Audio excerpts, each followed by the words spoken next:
Hey everyone, welcome to the Peter Attia Drive. I'm your host, Peter Attia. The drive is a result of my hunger for optimizing performance, health, longevity, critical thinking, along with a few other obsessions along the way. I've spent the last several years working with some of the most successful, top-performing individuals in the world, and this podcast is my attempt to synthesize what I've learned along the way to help you live a higher quality, more fulfilling life. If you enjoy this podcast, you can find more information on today's episode and other topics at peterattiamd.com.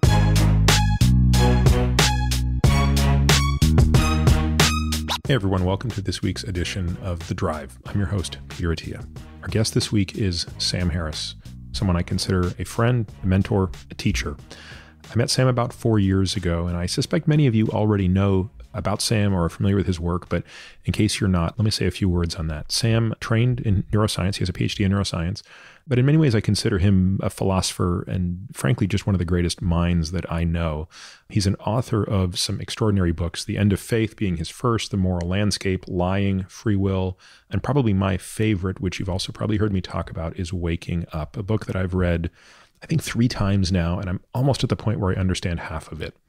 Sam is also the host of arguably, I would say, the most important podcast to me, the Waking Up podcast. And he is also the creator of an app for meditation called, appropriately, Waking Up. I had the privilege of beta testing it for about 9 months before it went live, and it is now officially live. And for anyone who meditates, I would consider this an essential part of your meditation app routine. You've probably heard me talk a lot about this in the past few months, the importance of distress tolerance, mindfulness, the ability to understand what's going on inside our own heads as a tool to be less unhappy. And that might sound kind of blah, but the reality of it is I've never spent more time thinking about this than I have in probably the last 12 to 18 months. And Sam has been such an important part of helping me think about that. And this podcast is pretty long. It's almost 3 hours. In that time, we go into a lot of this stuff. I'm pretty open about how much Sam has helped me.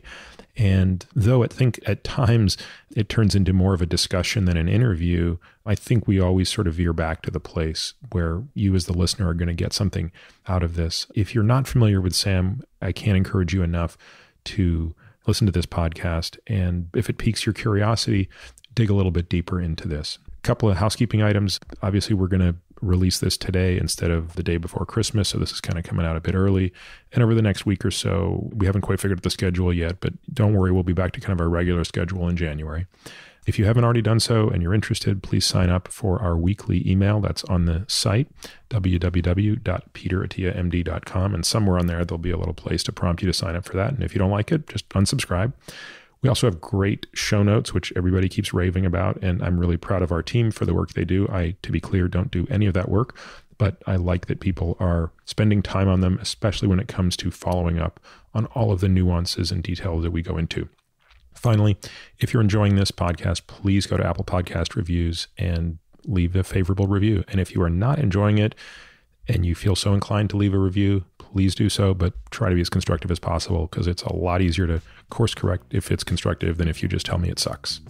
Without anything further to say, here is my guest, Sam Harris. Well, Sam, thanks so much for making time today. Yeah, This is it's a a first pleasure. for me. I'm coming to someone else's studio to record. Yeah, well, that's you get in the game long enough. This is the way it happens. Well, I really appreciate it. There's so much I want to talk about today, but I also want to be thoughtful about pulling out threads that I think are most valuable to people I take care of. In many ways, that's sort of an undercurrent of what I like to talk about on podcasts is things that I can then share with my patients and things like that. I don't know if you remember this, but almost a year ago, I called you or I emailed you and said, hey, man, do you have time to talk? And you said, yeah. And it was like, actually, I know when it was. It was right after Christmas. It was like the day after Christmas. Mm. Yeah, it was the 26th of December. And I said, I want to talk with you about mindfulness meditation. And you said, great. And we hopped on a call. Do you remember this discussion? Yeah, I think I remember the one you're referencing. So I had had a very profound experience. And prior to that, I had been somewhat familiar, I think would be the most generous way of saying it, but somewhat familiar with meditation, primarily focusing on concentration-based meditations like mantra-based practice. But I'd just come back from basically a rehab facility where you were sort of out in the middle of nowhere. You had no electronics. You weren't even allowed to have books or anything like that. And you were really sort of stripped down into, I guess, what could only be viewed as sort of your most fundamental basic elements of self. And I had an epiphany about 10 days into that, which was I realized at the time what must be the first moment in my life that I was present. And it's weird to be almost 45 at the time and to think, wow, here I am, 10 days of having every stimulus removed from my life, plus going through this very rigorous sort of therapeutic stuff. And I remember exactly where I was sitting. I was sitting in the common room of this place at the edge of a couch. And in a moment, the only thing that mattered was exactly what I was perceiving around me.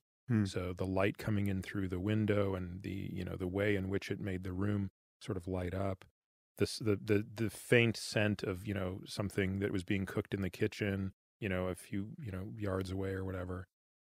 And I don't know why, I just felt like, wow, this is the first time I have actually really think I'm not thinking about something that has happened or worrying about something that is going to happen.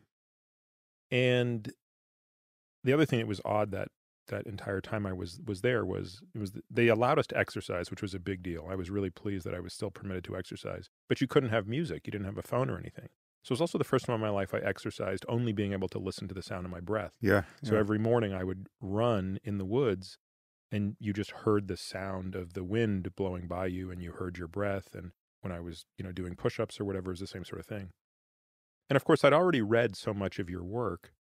But the reason I wanted to speak with you that day is I wanted to understand, hey, am I getting a glimpse of what one might get if they meditate, if they move to a mindfulness-based practice? And what you said was, well, there's good news and bad news. The good news is I've got this app that's going to be coming out soon, and it's going to help you with this. The bad news is it's only in beta yet, but you can start right away. There's only, I think at the time there were maybe a dozen meditations. Yeah, and the very bad news is going to take years for me to produce this thing.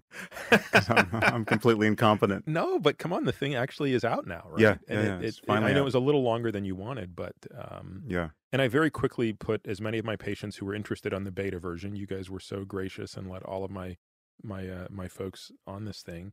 And in many ways, I view that as one of the most important transitions of my life. I think of, life as a handful of direction changes that, some of them that you look back at the past and say, wow, that was sort of a meaningful insight that came to me. So you've talked about this idea of noticing what is arising versus not noticing at all. Mm-hmm.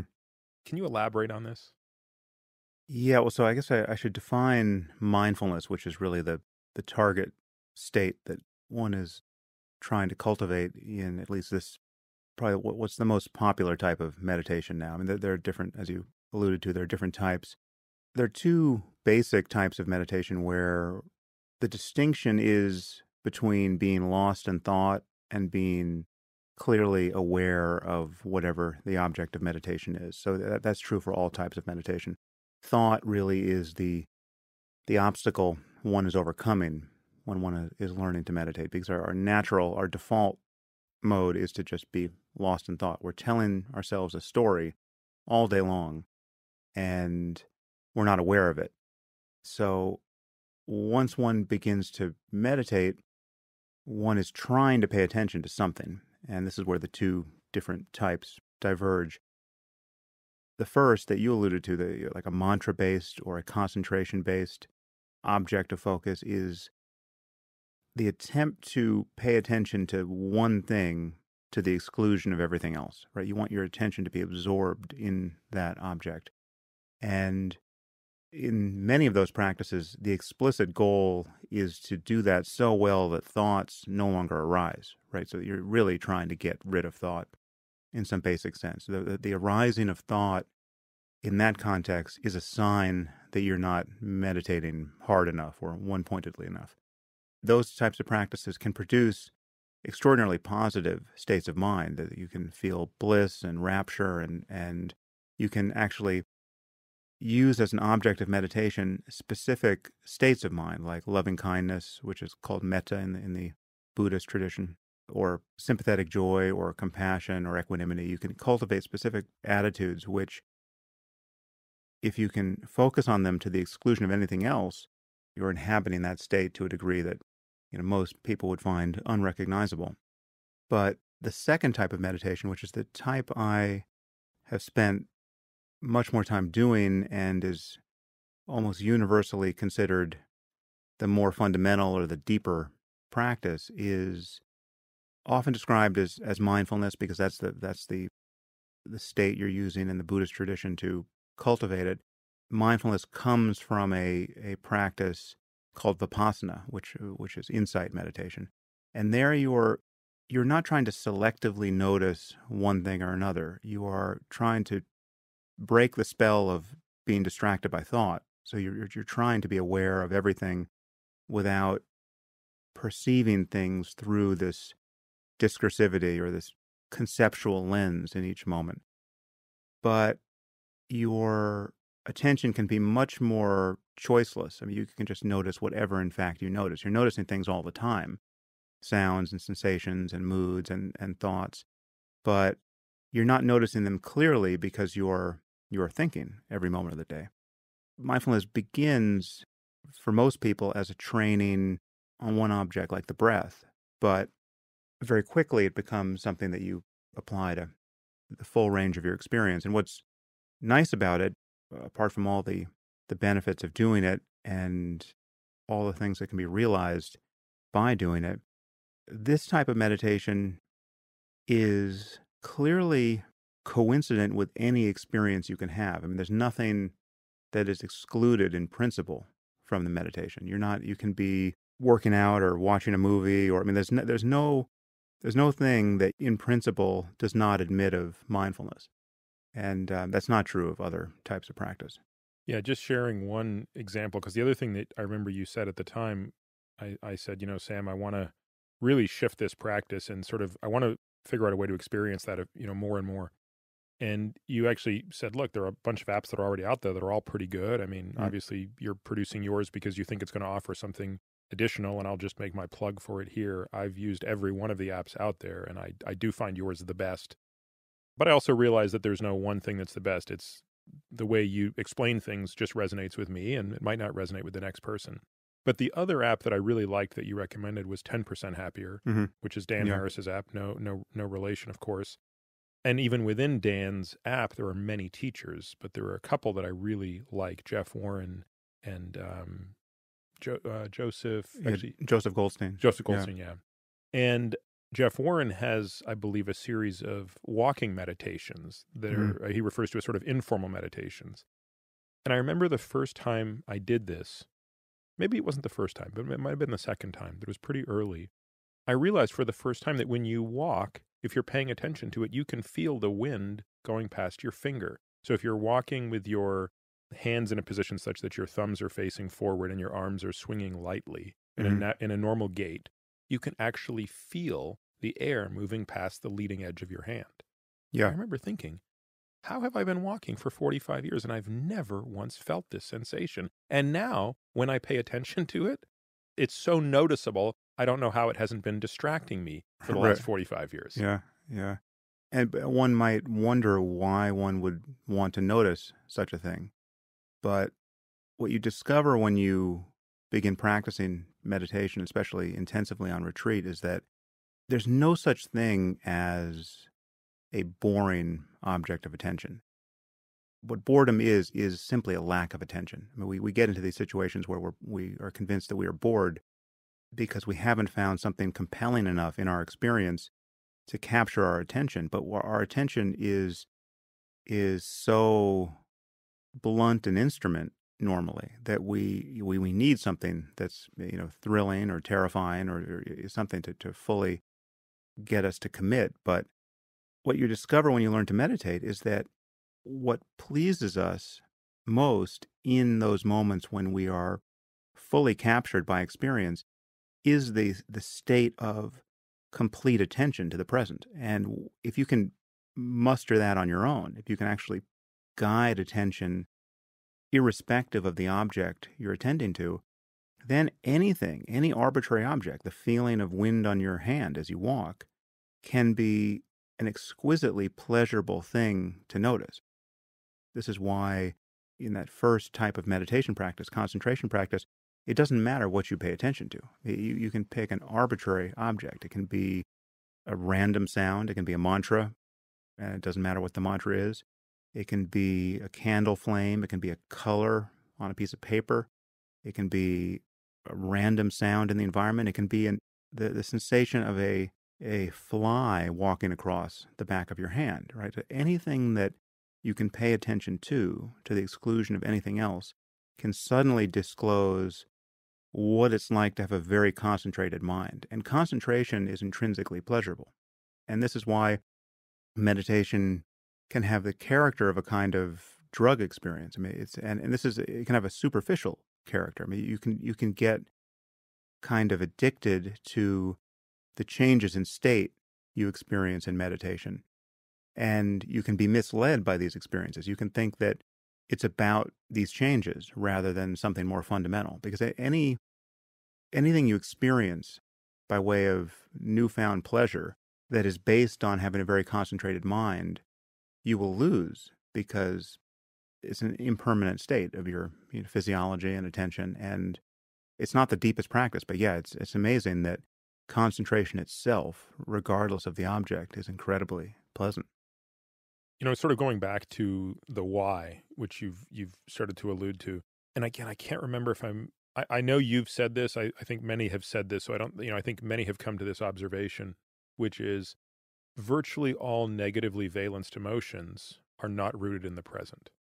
And that sort of becomes the corollary of being present, therefore being able to concentrate on something in the moment can be quite pleasurable. And I guess that was sort of what I recognized that first moment I experienced it, which was, wow, when you're fully, engaged in or enveloped within this present sensation, what you're seeing, what you're hearing, what you're feeling, it becomes very difficult to be anxious or depressed or angry or any of these other things. And for me, that was the most interesting part of this, which was, taking a very big step back. I'm trying to devote my life to figuring out this problem of how to live longer.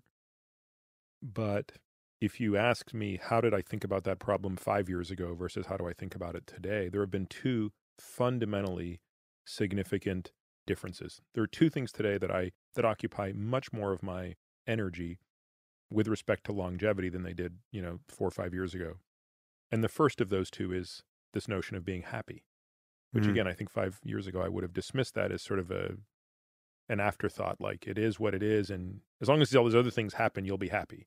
If you can figure out how to not die and how to be stronger and have better cognitive powers, blah, blah, blah, you'll be happy as a result of that. But of course, that seems to be not the case.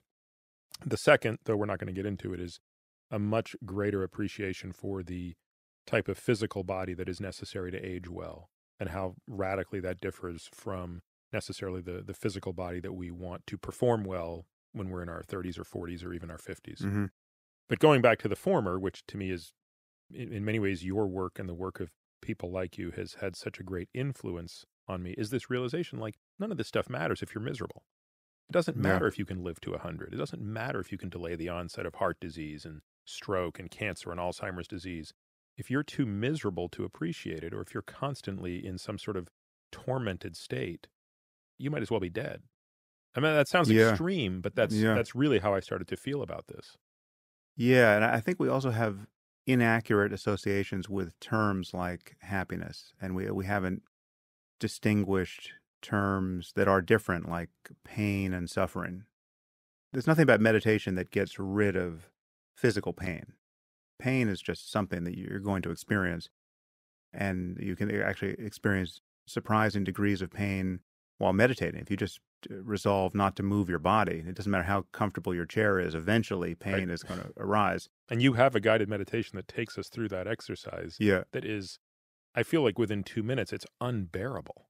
There are people who sit for hours and hours, and 12 hours, and, it's unbelievable. And it's excruciating. And yet when you get up, you haven't hurt yourself. It's not synonymous with injury, right? Now, obviously there are ways you could injure yourself if you don't move, but there can be a strange magnification of pain if you resolve to sit still for a very long time.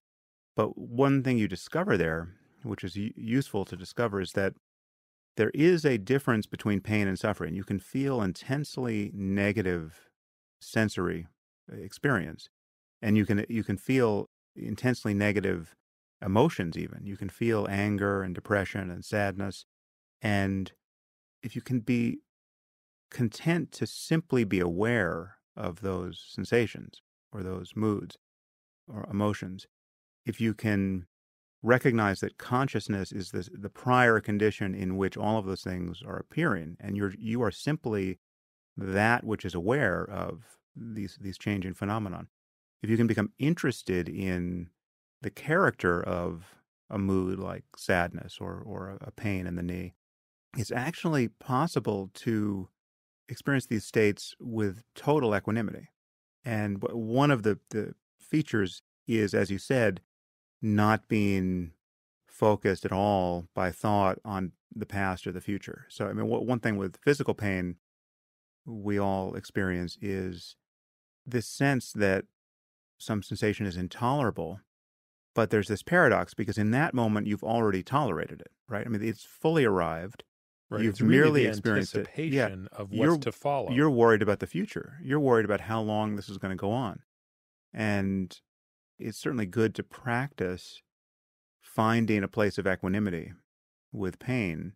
I'm not saying, obviously there are pains that are conceivable that even the best meditator might find it difficult to find equanimity with, but there really is an immense amount of growth one can have in this area where you can notice this difference between reacting to pain, contracting around it, resisting it, trying to make it go away, wishing it away, worrying about how long it'll be there. And all of this happens, this cascade, it happens so quickly that it's just, you don't even notice the mechanics of it. It's just you, right? It's just you suffering. But the moment you can pick apart the mechanics of it because you can pay attention to what is arising, the feeling of resistance, the fear about what's going to happen in the next moment, and keep dropping back into a position of merely witnessing all of these things arise and pass away. There are experiences I've had and many have had in meditation where an excruciating sensation becomes so intense that you actually don't know whether or not you're experiencing agony or ecstasy. Like the valence of the intense mental state is, it just gets kind of wiped out. It's just sheer intensity. And there is a fundamental cancellation of suffering in those moments. And this goes back to what we were just saying about the pleasures of concentration. Nothing concentrates your mind more easily than pain, right? And so if you're willing, if you can get past your fear and just go into it, you can experience a lot of mental pleasure. I mean, this is, I don't think I've ever met somebody who claimed to be a masochist, but I can imagine that if masochism is possible, there's some reason why this is the case. This would be a reason why this would be the case. That there is, I can only imagine they're experiencing intense concentration in various states that most people would find physically intolerable. But back to this, the idea of happiness and other states that are commonly associated with it. I think we all have this sense that happiness is a matter of being joyful all the time. I mean, this is a very common idea. This is sort of the misconception that makes many of us think that, well, that's not desirable, because if I were joyful every minute of every day, I wouldn't have the drive to do X, Y, and Z, or I wouldn't be quote unquote real in some way. Or if it is a matter of securing some durable source of joy, then it can't absorb any of the other things in life for which joy would be inappropriate. People die, and right. there are ups and downs in life, and I don't talk about or think about happiness very much. I think about well-being and flourishing more, and those concepts for me can embrace all of the vicissitudes of life, where if you experience some serious loss in your life, there's a resiliency and a way of embracing that, which brings out the wisest and most compassionate and most expansive parts of yourself. That is another component of well-being.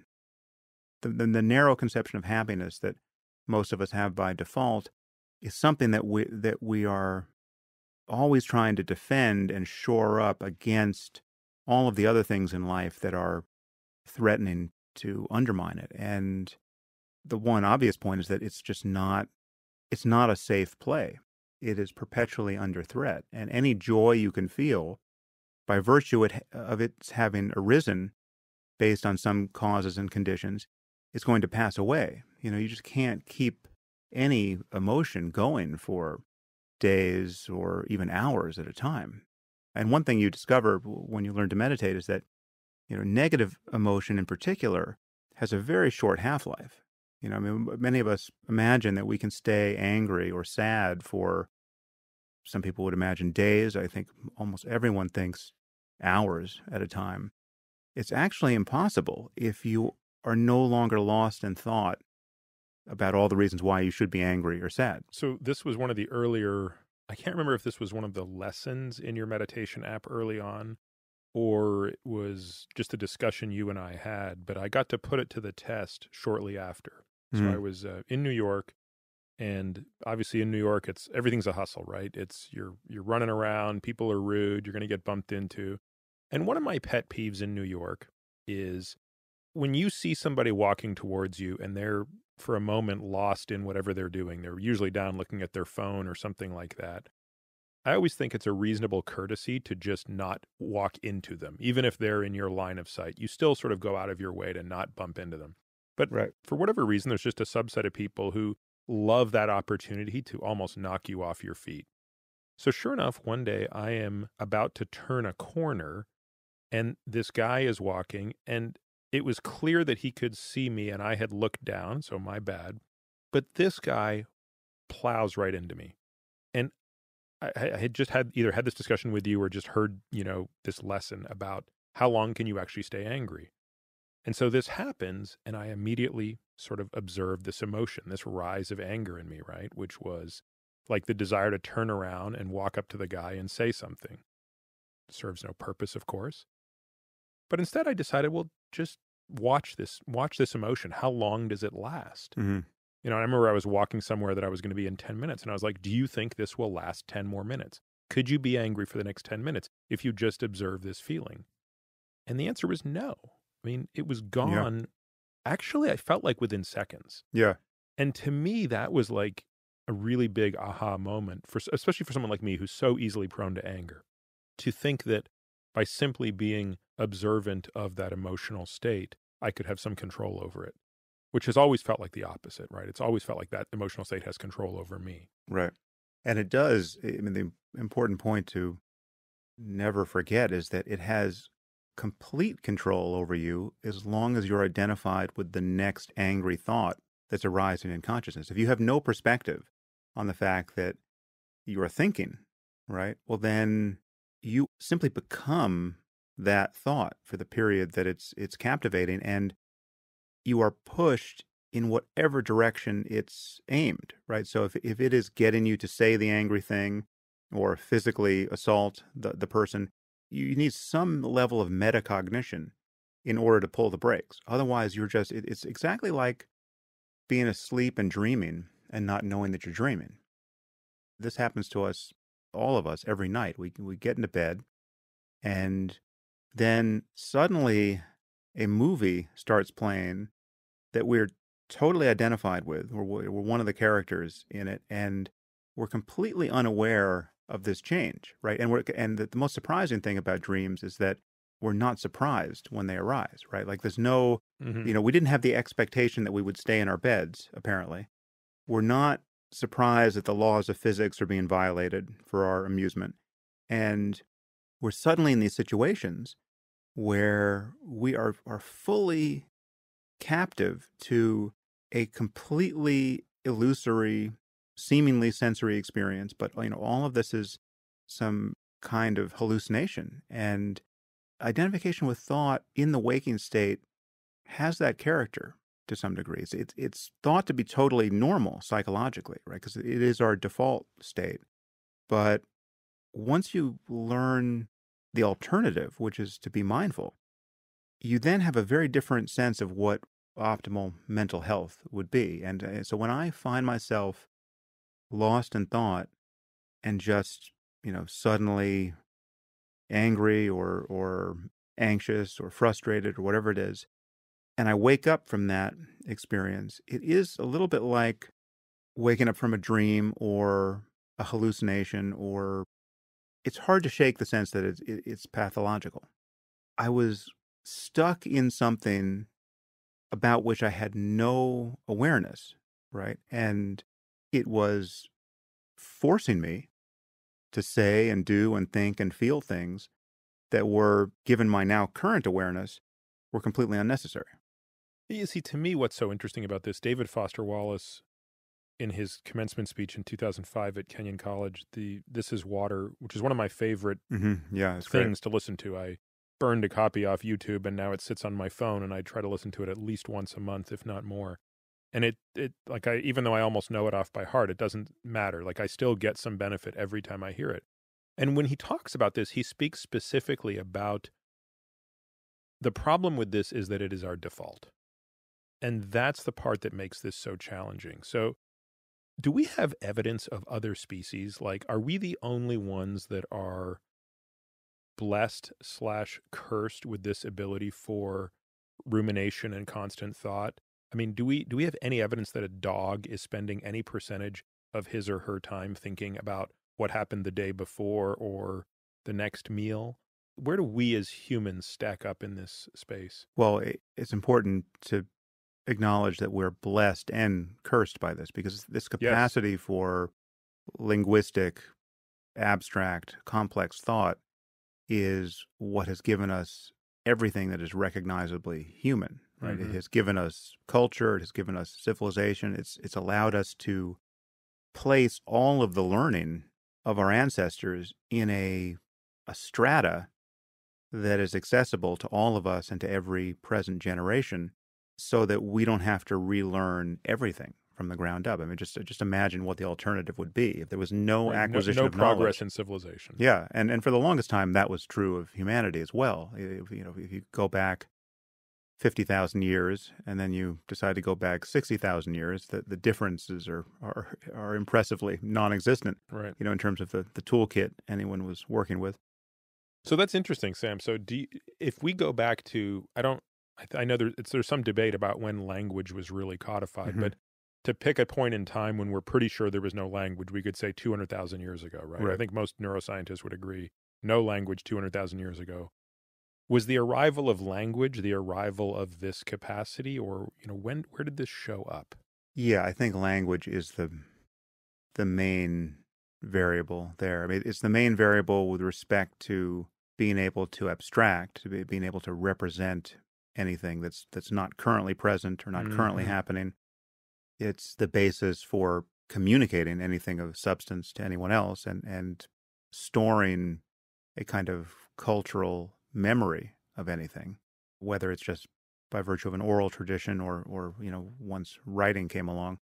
So language is necessary for all that. I mean, just to be able to articulate the concept of time, the concept of a past where the causes of the present are stored, and a future which is yet to arrive that needs to be planned for, or that can be better or worse.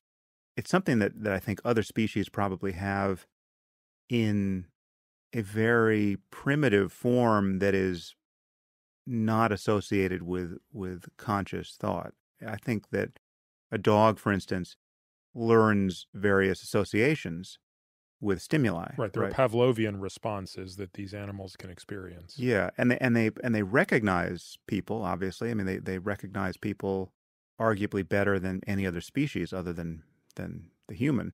So they can have real relationships, and there's no question they have emotions and they have preferences and all of that. But in terms of forming a notion of the future, or a notion of a way in which the world might be different, it's one thing to recognize your friend, or in the case of a dog, recognize your owner, and prefer that person to somebody else. It's another thing to have any concept of having had a past with that person. Now, the fact that you recognize them indicates a past, right? But all of that could be pre-conscious. to a dog. It's just there's just this kind of binary difference between recognition and not. So let's use an even more obvious example. And I'll tell you where I'm going with this, because then I want to understand this, which is, as I observe my 3 children, there is a distinction in what I see in the younger ones, that they seem to always be present. Mm-hmm. So, which isn't to say that they don't get upset. I mean, you only have to look at a toddler for 10 seconds to watch that they can get upset. Yeah. But I doubt that they're upset about anything other than what they're experiencing in the moment, right? They're hungry, their diaper's dirty, whatever. They fell, they hurt themselves, something like that. But if you look at, a teenager or a 10-year-old, a preteen, they are now starting to suffer from this quote-unquote disease of too much thinking, too much distraction. So somewhere from the moment you're born until, let's just make it easy and say until you're 13, you acquire this capacity.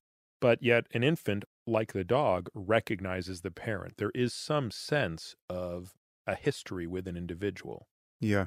Again, I don't know even what the relevance is of this, other than to say the inability to recognize how distracted we are seems to be one of the greatest drivers of misery. There are 3 quotes I love, and I love them because they're basically all saying the same thing across 1,700 years. So in the first century, Seneca said, "We suffer more in imagination than in reality." In the 16th century, Shakespeare wrote in Hamlet, "For there is nothing either good or bad, but thinking makes it so." I have that on a T-shirt that I love, right, to remind myself.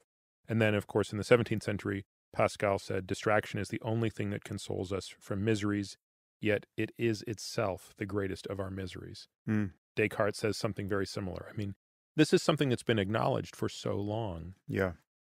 And yet it's so ingrained in us that it just strikes me as like, is there some evolutionary basis for this? Or is it just that evolution wasn't even trying to optimize for this equanimity? And instead, the benefits, as you've pointed out, of being able to do these things, the progress we've been able to make as a society, our ability to leapfrog ahead of other species, has more than made up for this difficulty? Or is it simply that, look, evolution wouldn't out-select this because it's not interfering with your reproductive fitness? Yeah. Yeah. Like, I just don't understand why we suffer so much, I guess, is my question.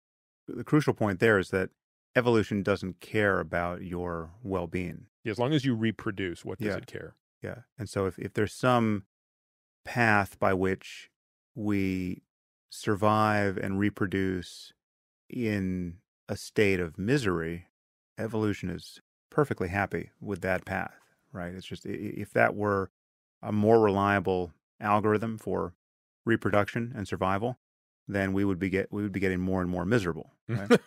So we want to slip the logic of evolution because it simply doesn't care about us, right? And we have and virtually everything we want as a species now, at some level, is a matter of breaking the connection to many of our evolved tendencies. And we have a very strong evolutionary capacity for tribal violence, right? But tribal violence is obviously something we want to outgrow as quickly as possible.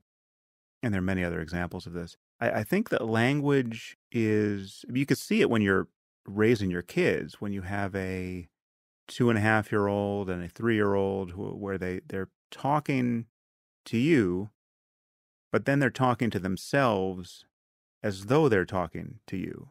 Speech becomes something where you're narrating your experience as though you're talking to a parent, and this seems to get internalized. So that the conversation, you know enough to keep your mouth shut, but you're really talking to someone who isn't there all the time. I think that's probably the origin of it for every individual, that language is so useful, it's so essential to everything we do, that we just have this superfluous level of discursivity that from a survival advantage, there's no reason to ever turn it off. But from a well-being point of view, the character of it is almost universally unpleasant most of the time for most people. I mean, there's some people who are very lucky and they have an intrinsic level of happiness that is just kind of off the charts, where they're basically happy all the time. They recover very, very quickly from disappointments and losses, and they just don't really see a problem. and many of these people are not very reflective about, the human condition, right? They're not living necessarily examined lives because there's not much of a reason to, but they're just, they get up in the morning and they're just stoked to be alive. And you can, if you get enough of the conditions for ordinary levels of happiness together, and you're lucky enough to be able to maintain them fairly effortlessly, right? You're wealthy and you're healthy and you're surrounded by happy, creative people who want the best for you, and you're just by dint of good luck, people close to you haven't died, and you haven't suffered any collision with reality. Then you can be conventionally very happy and still be talking to yourself all the time and not notice it. But there's significant limitation even to that when you do develop this more refined way of noticing what it's like to be you, which is what we're calling meditation. It's not that learning this, having insight into the mechanics of your own suffering and the mediocrity of kind of ordinary, transient states of pleasure, it's not that is at bottom incompatible with living an ordinary, fulfilled, pleasure-seeking life. I mean, you can enjoy dinner just as much having learned to meditate as, anyone who's gluttonously attached to sensory experience without any kind of metacognition about, what's going on. But the difference comes in how you respond to problems that arise. I think it's actually both, right? I mean, I think that mindfulness clearly makes it easier to endure unpleasant things. So, I was late to come over here today because to get to your place, which should have been an hour, took 2 hours. And that is normally something that would drive me batshit crazy. Just by way of process, like, why is it so inefficient? Like, why are there so many cars on the road? Blah, blah. Like, I would get into a woe is me narrative about this, which is, of course, ironic because, like, why am I more special than every other car on this road, right? Like, everyone is equally in the same situation of it's taking 2 hours to get somewhere that it should take 1 hour. And actually, I have used traffic because when you live in Southern California and split your time in New York, you get plenty of exposure to traffic. I've actually used this as an amazing tool for mindfulness. And I no longer let it really get to me. Instead, I just sort of observe, oh, look, you're feeling a little bit self-important today. Like, you're feeling like your time is more valuable than everybody else's time. Let's examine that. Is that really true? Not really. Okay. What is happening in this exact moment? The sun is shining this way, or, all these other things. So in many ways, if nothing else, it's simply a hack to allow me to be less miserable. Yeah. Yeah. But on the flip side, I actually do think there is a way to enjoy certain moments more. And I've certainly noticed this the most with my kids. I think that, I have our middle son who's 4, he's just, that's what like a 4-year-old boy is just going to be more prone to chewing up the air in the room when it comes to doing bad stuff. And I find that, and to be clear, they're not all days that I can do this. There are some days when he's acting crazy that it just drives me nuts. But more often than not, I'm sort of able to actually reflect on it pleasantly and think about, like, what's happening in this moment, right? Okay, he's yelling, he's screaming, he's throwing a temper tantrum, he's hit his brother, he's done this, he's done that. But in this moment, is there anything that's really that bad about any of these things? I mean, like, it's not like he's going to be doing this when he goes to college. Like, what am I really worried about here? Yeah. And in fact, I can turn that into a positive thing, which is one day he will be in college and he won't be a cute little 4-year-old who loves me so much. Yeah, maybe. you'll miss this moment. Yeah, I'll miss this moment. So I have found that, again, I use the word hack because it's such an inelegant way to describe it, but it's basically a tool to make me a little bit more aware of where I am in a given moment. And whether that produces happiness or not, I mean, I sort of agree with you. The semantics of happiness are too cumbersome for me to explain. People have talked about happiness is simply the difference between reality and expectation. I mean, that's a bit vague for me. I'm not smart enough to fully understand what that means, though I understand the concept. But clearly there's some component of expecting the world to be a certain way and it not being that way, producing an emotional state or a valence that is negative one way or the other. And so I think, while as wonderful as mindfulness is to offset that, there is this moment at times of taking a bite of food, and rather than thinking about the next bite or what you're going to eat later, like actually thinking, or observing the sensations as they're occurring in that moment, kind of slowing things down in a way. Yeah. Yeah. Because I don't know why, I just tend to always live in a fast forward mode. That is my default, is to be full fast forward. Well, it's most people's default. I would say it's everyone's default who's not being mindful, because you're constantly, even when you're getting what you want, even when you're in the very act of gratifying a desire, you're still subtly inclining toward the next moment. You're not actually landing on each moment of experience with full attention. And paradoxically, you can discover that many of the things you think you want, you don't want all that much if you pay attention to what it's actually like to gratify those desires. I mean, with food, this is very clear. So you can be eating something, you can think you want dessert, you can have a real sweet tooth, and if you pay very close attention to what it's like to eat that sweet thing you're finally gorging on, more often than not, you discover it's just a little too sweet. There's something about it that is unpleasant, and your pleasure in that moment is predicated on your being able to take a drink of water in the next, right? Like if you bite a candy bar or something candy that's made for kids, delivers this insight to me very clearly. It's like the moment I think I want something, at the movies, whatever it is, M&Ms or something that hasn't changed its formula for the last 40 years, and I'm eating it, and I begin to notice that I'm eating more of it as a way of just getting rid of the sense in your palate. Yeah, the last moment of taste that is just too chemical laden, too sweet, and if I didn't have a drink of water, this would actually be an unpleasant experience. And it's not what it seems when you're not paying attention. And this is not to say that there's nothing that's truly pleasurable. I mean, there's all kinds of pleasure. And again, being able to really connect with the present moment delivers its own intrinsic pleasure. But your sense of what matters can definitely change the moment you begin to pay closer attention to what experience is actually like. I think it was in one of your lessons, but it might have been in a podcast where you talk about, imagine you're playing a video game, and it's the same video game every time, and you always get killed by the same monster at the same part of the maze or whatever it is.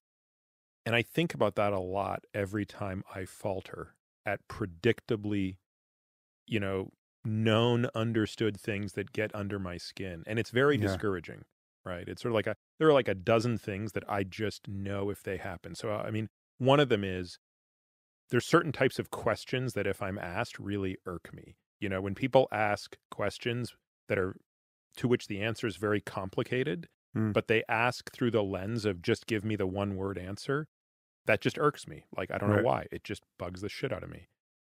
And I know that. And yet, over and over again, I find myself getting upset when that happens. Right. And I feel like the guy that you're describing in the video game. You're losing the boss fight at the same place every time. Yeah. Every single time. I know where the boogeyman is. I know what weapon he's going to use to kill me. Yeah. And I just walk over there and out comes the machete and I'm dead.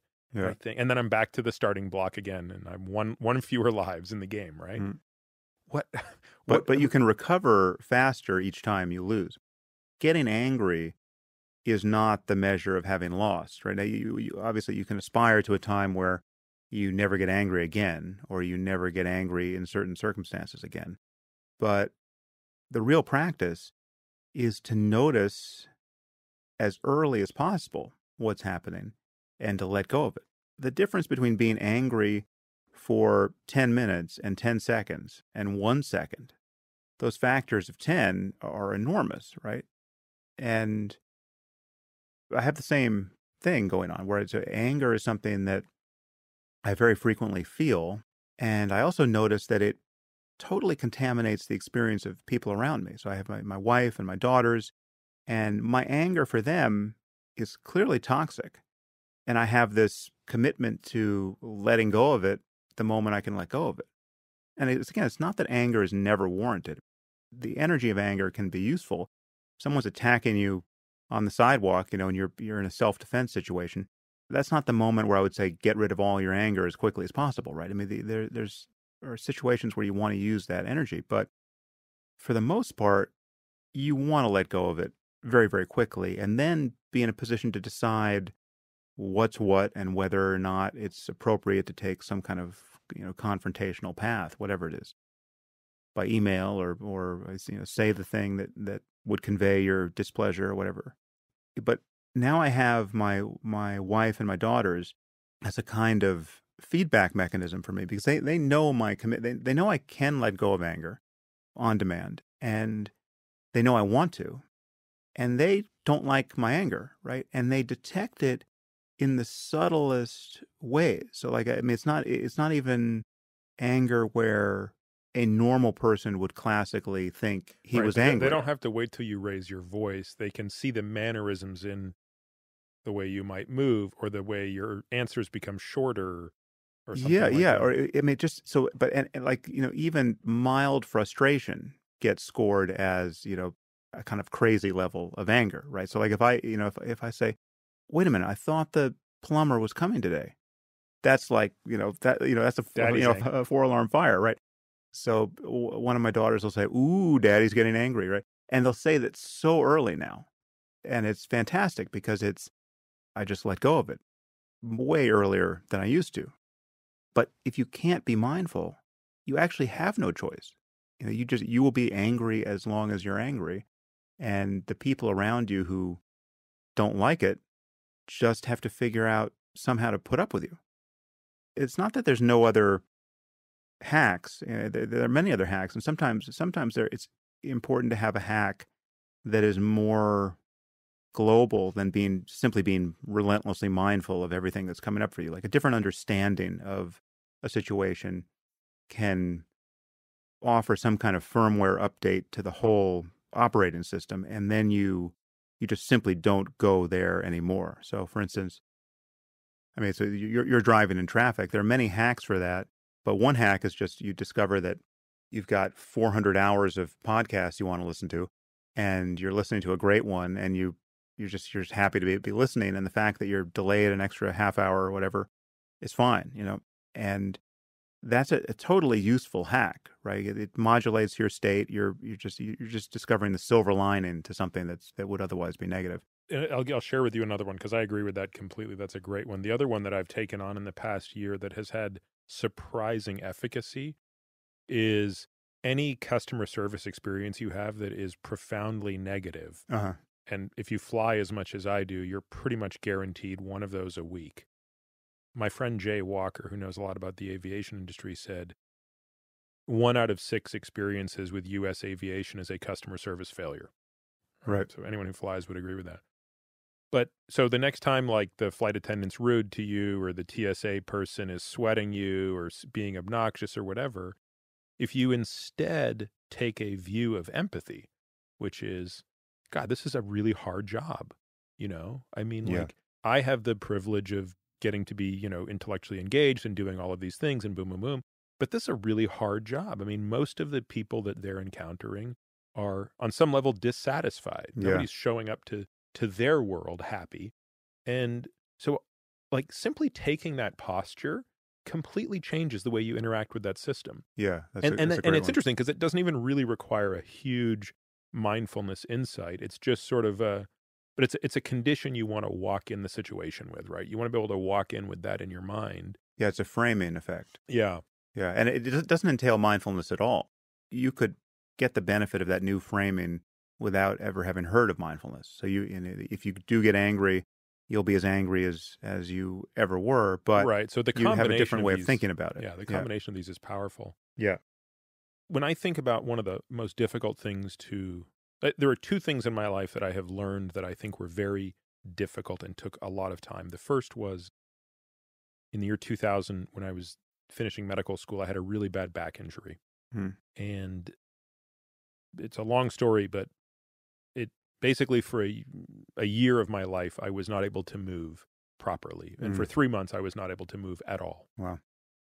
How'd that happen?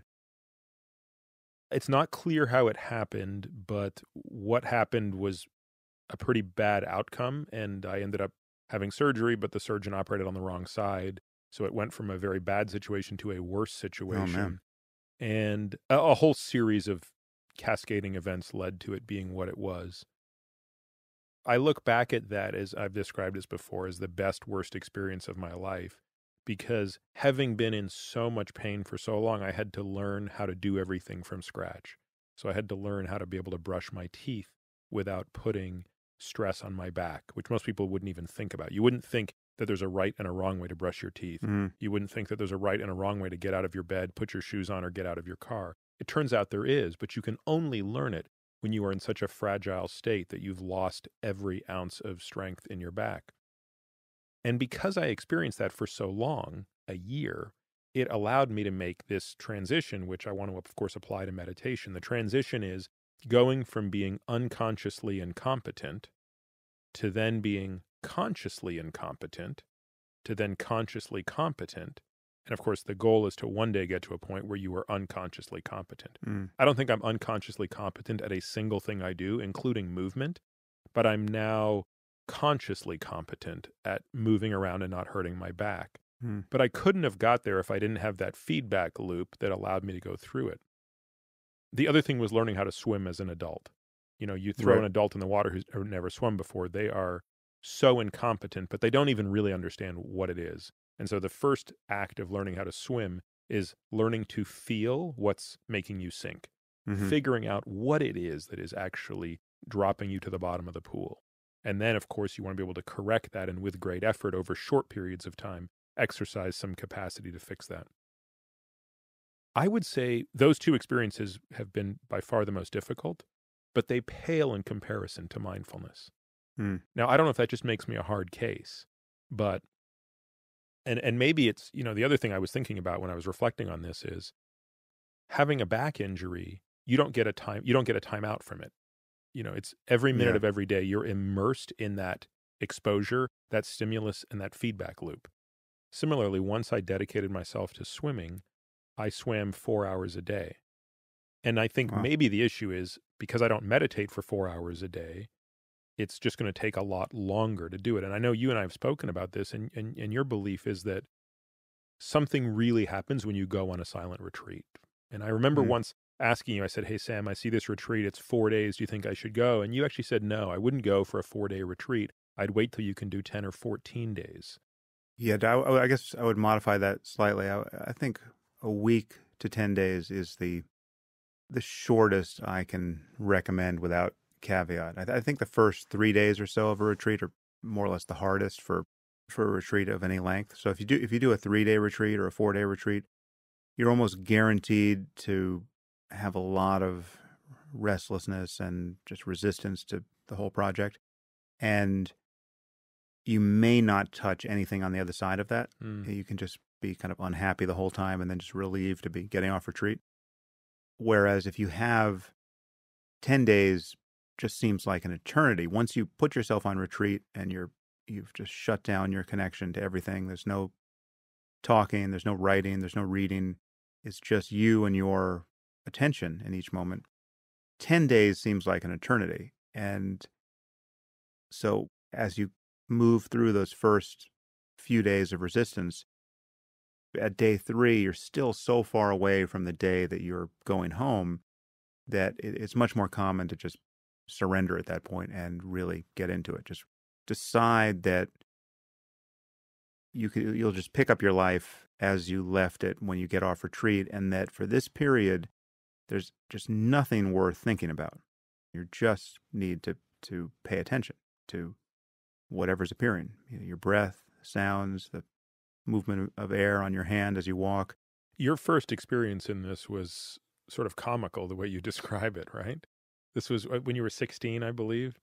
Oh, no, that was my first experience of solitude. I guess it would have been a retreat, but I was on Outward Bound, and the Outward Bound, I assume they still have it, but back then they had something called the Solo, which was it was a 23-day period of camping and hiking and kind of outdoorsmanship. But maybe day 18 or so, they put you in isolation for 3 full days where you would fast and do nothing, right? So you couldn't go hiking and do anything that would distract you. And I think that the reason for that was not based on any meditative agenda that they had. It was just they don't want a bunch of not fully trained people wandering around the wilderness while fasted. So they just park you in some place. We were by this lake at maybe 9,000 feet, and you just camp with a water bottle, and that's all you got. You just have your sleeping bag, your water bottle, and you have a journal. And your journal. Yeah, you can write in your journal. And I found the experience just intolerable. It was just... You were 16? Yeah, I was 16.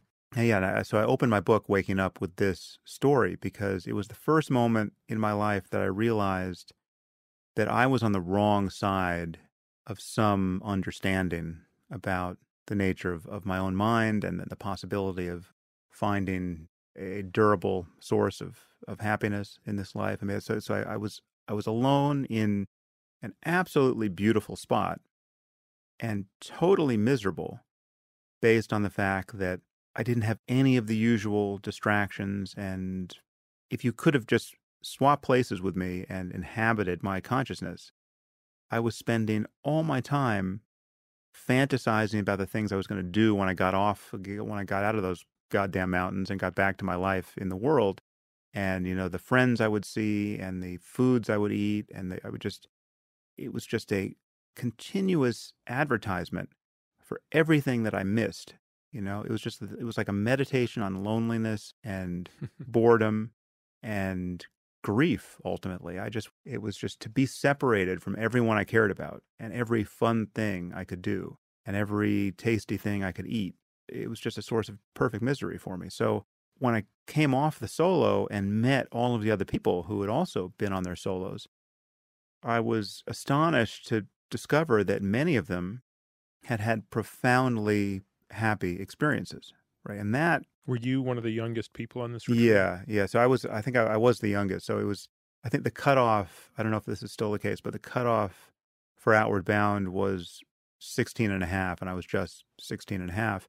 So, there were lots of people who were 10 years older or so. And so they were in different places in their lives, and many of them just had a kind of breakthrough experience. I mean, it was just some of the best time they'd ever spent alive. And so they were kind of radiantly happy, because we had just done 18 or so days of brutal hiking. I mean, just, kind of just 14-hour days of hiking with 60-pound packs. And, we had this full ordeal of learning how to function in the backcountry. And then it all stops and you're just alone by this alpine lake. So many of them had come out of that feeling that they had touched something profound, and I had no idea what they were talking about. It was like being told, yeah, I just got run over by a car, and it was the greatest thing that's ever happened to me. It's like, I had come out of there having had a harrowing experience. Right? So what happened when you went back home after that? Did you look back and reflect on that, or does that basically just become a footnote into a broader story that really didn't factor into your ultimate search for call it enlightenment, call it what you want? It took a little time. It was probably a year and a half before I then had an experience with psychedelics that put all of this in perspective for me. So, and was your first experience with psilocybin or LSD? Strangely, I had taken psilocybin as a teenager before I had what really was the kind of breakthrough experience for me on MDMA when I was 18. Yeah, you wrote about that as well. Yeah, that's in Waking Up. I had taken psilocybin. I smoked marijuana and I had taken mushrooms a few times as a teenager, and they never signaled anything profound to me about the nature of the mind, or they never indicated a path forward apart from just this sense that these drugs produced interesting experiences.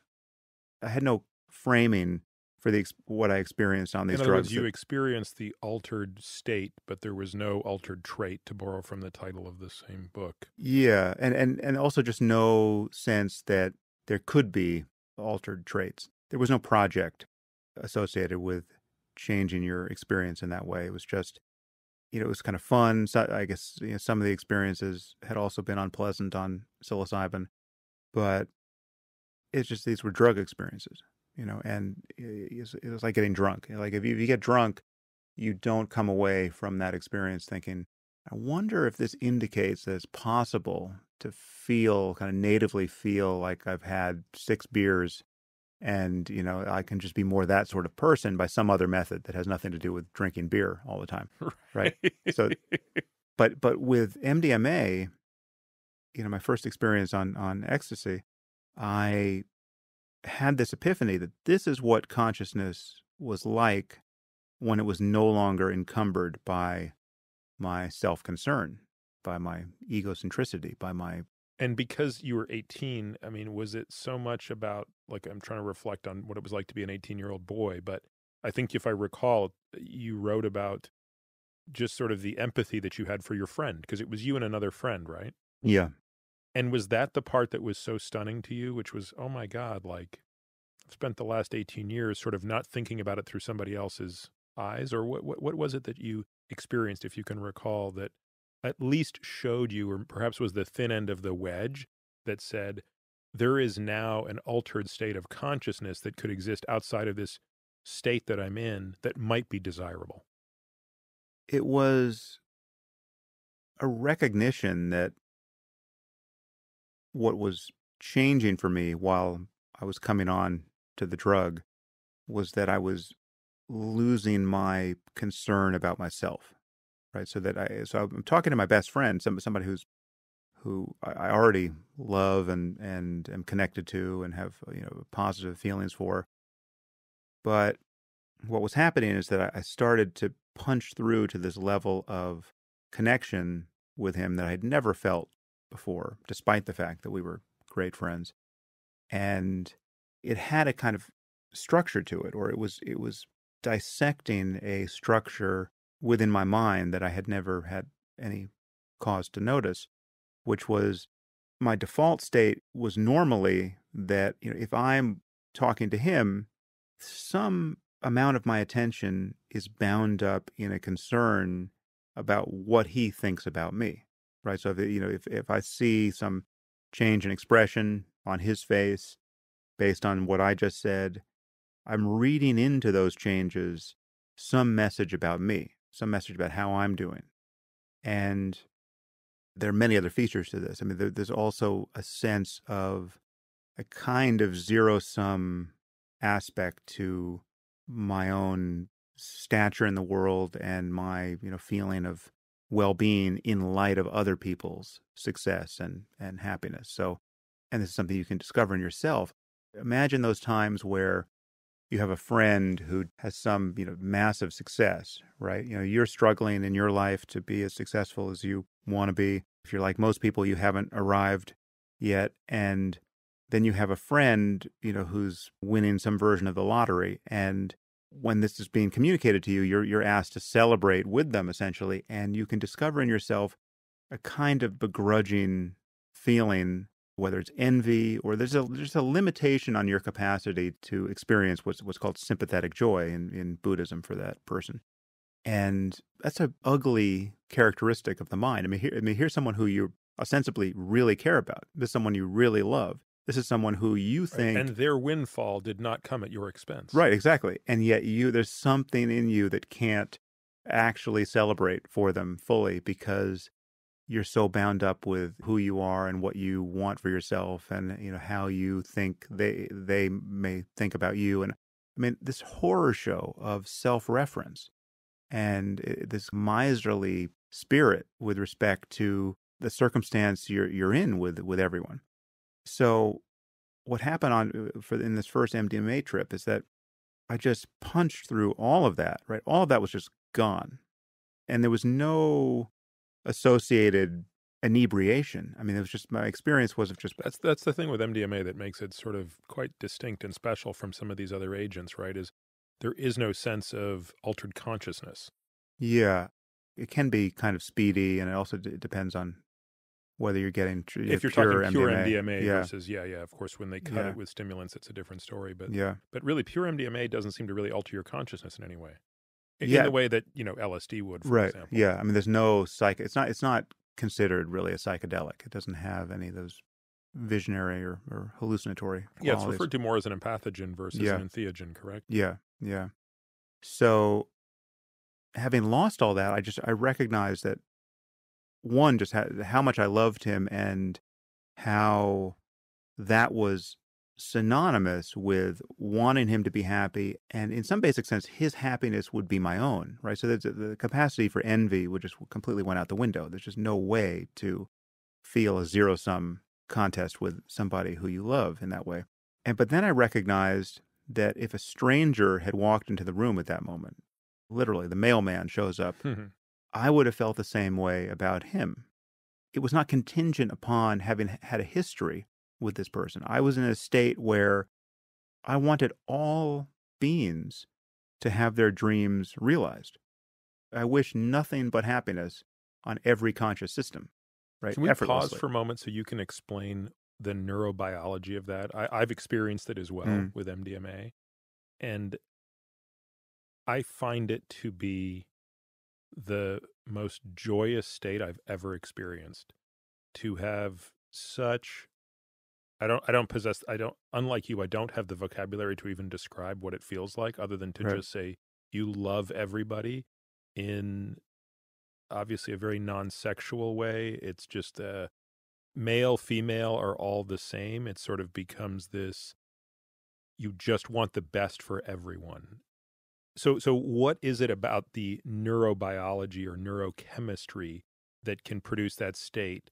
And I'll tell you what the follow-up question is going to be. Is there anything we can do outside of taking that drug to even get part of that?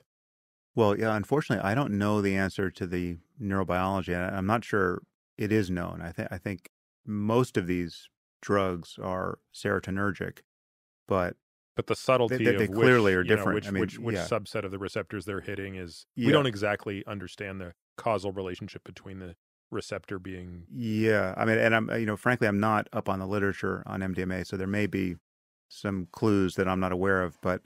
And I would also add the caveat that some of these drugs, I think there's reason to be concerned about in terms of the physical effects of taking them too often. So MDMA is something that was profoundly useful for me.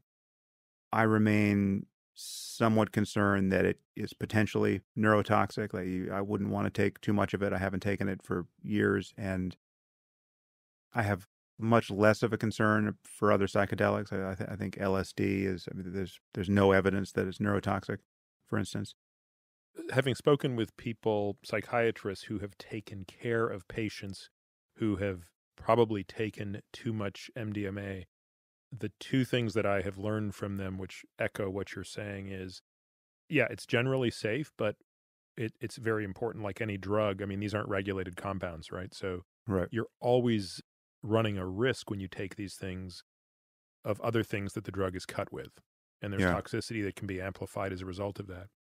And the second thing that I've been told is anything over a frequency of about every 3 months, and you start to run a risk of these serotonergic toxicities down the line.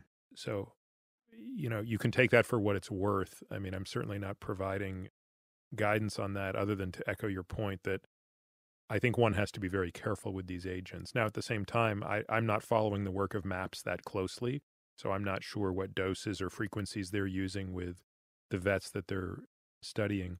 Yeah. And I think so presumably they've worked out some of these kinks as well. Yeah. But frankly, it would be worth it even if it were neurotoxic to some degree in the right conditions for the right person. If you had debilitating PTSD, maybe a little bit of long-term consequence or short-term toxicity is worth it to cure that. But so then back to the second question, which is, when you think about that profound empathy in that moment that you had at the age of 18, has your meditative practice, which has obviously evolved greatly since then, allowed you to either transiently or otherwise experience or re-experience that phenomenon? Yeah, well, there is a practice that targets that mental state. As I You mentioned referred it to it earlier. earlier, Yeah, metta practice. And metta is the Pali word for loving kindness. Mm. And yeah, there are people who do that practice almost exclusively or So describe almost it a little exclusively. bit for the listener. Unlike mindfulness, where you're letting go of any agenda you have for what your experience should be, and you're just reconciling yourself to noticing however it is. And if you do that, your experience does change in reliable ways, many of which are quite pleasant. They can be amazingly pleasant, but it's not about securing those changes or amplifying those changes. You're just because that, insofar as that creeps in, you're not being mindful. You're doing something other than merely witnessing what's happening. And doing that is an expression of your own desire and attachment. And I mean, you're trying to change your experience, and that's different than simply being mindful of it. But with a practice like metta, you do have a goal. You're trying to feel this feeling of loving kindness as intensely as you can feel it, as durably as you can feel it. And you're trying to acquire a state change, but you're also trying to acquire a trait change in that, your default attitude toward other human beings or even any other conscious system would be just well-wishing and good vibes.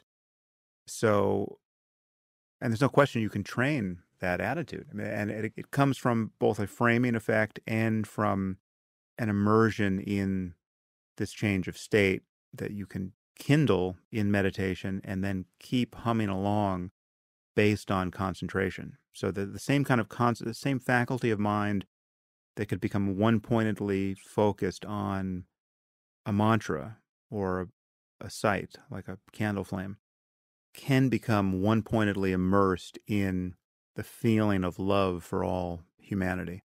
And it's initiated by thinking thoughts about other people. So you'll just imagine someone who you love, and it's important that this not be contaminated with your notion of romantic love, because so much of what we think of as love in a romantic context is desire and attachment, and it's Is not a the same. child an appropriate Yeah, object of that type of yeah, attention? yeah. A child, a friend, a parent, but whoever in your life, you can have just as uncomplicated Mm. an experience of wishing this person well, wishing them to be free of suffering, wishing them happiness. And the usual progression is to start with someone like that who's someone who's close to you, and then transition to a neutral person, someone who you have just a kind of a randomly picked person from the crowd, or some public figure who you have no strong association with, but who you can visualize. And then you're wishing that person happiness, wishing that they be free of suffering. You're actually thinking these thoughts in your mind as almost as a kind of mantra, but it's not the sound of the utterances, it's the import of them that you're trying to connect with. So you're thinking, may you be happy, may you be free from suffering. You're reiterating this. You could have 3 or 4 ways of saying it, and you're saying it over and over again, but then connecting with the actual kind of energetics of the wish that you really do wish that this person who you love be free from suffering.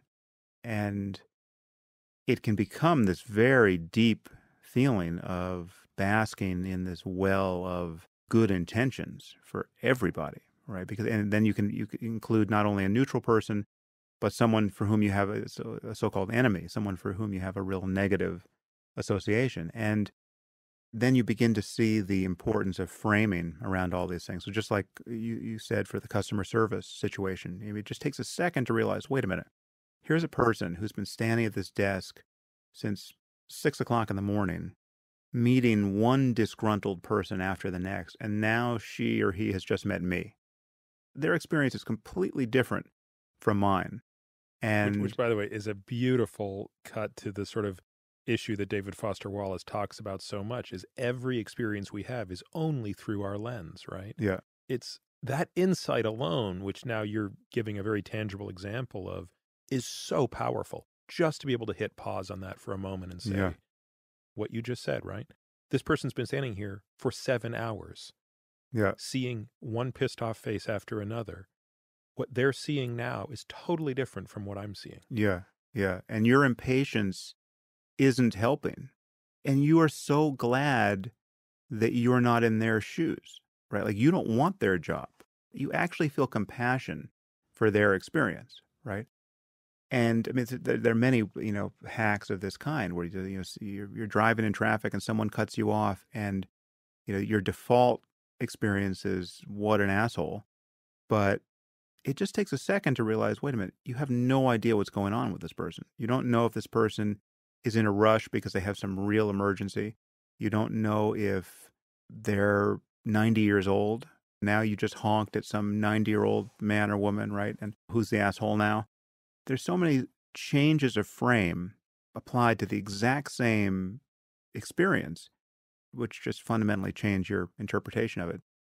A loving kindness practice is based on a fundamental frame change for more or less everything you can encounter in human affairs, which is everyone is suffering. Everyone was once a child, condemned to now be the adult they now are, right? So like there is no evil person who invented himself, right? There's no, like, this is something I've talked about with respect to Saddam Hussein in the past. I usually talk about this in the context of talking about free will, but I mean, just look at someone like the prototypical evil person. Saddam Hussein is about as good as it gets, right? So you look at him as a 40-year-old man. He's just a terrifyingly evil sociopath who, if you're in favor of the death penalty, it definitely applies to him.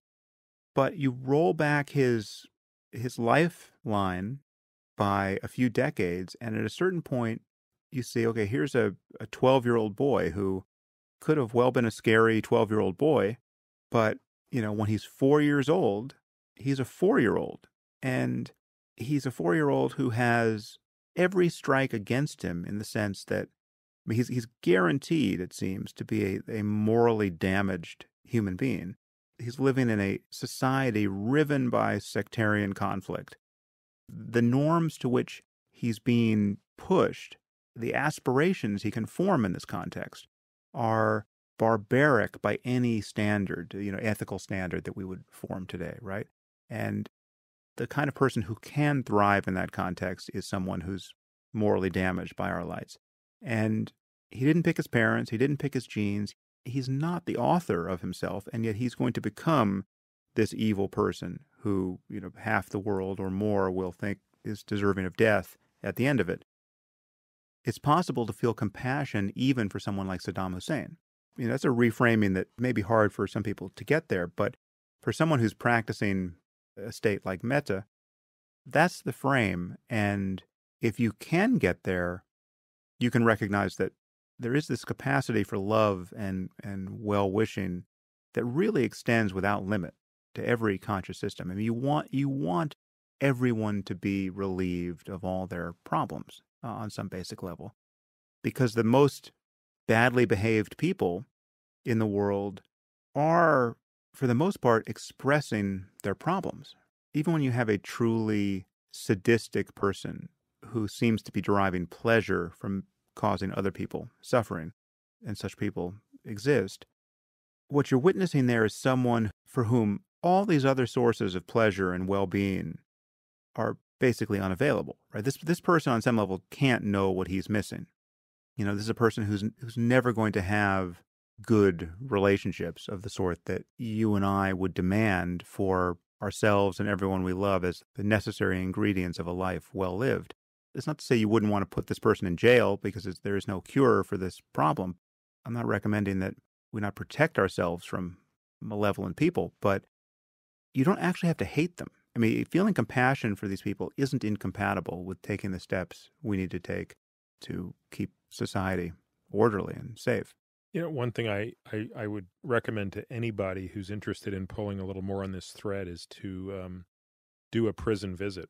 Yeah, I've never done that, but I heard you and Tim did that, right? Tim and I did it, and I did a podcast with a guy named Corey McCarthy, who himself was incarcerated for 7 years for attempted murder and a bunch of other stuff. And there's a group of 3 or 4 or 5 of us that actually went and spent a couple of days at a maximum security prison.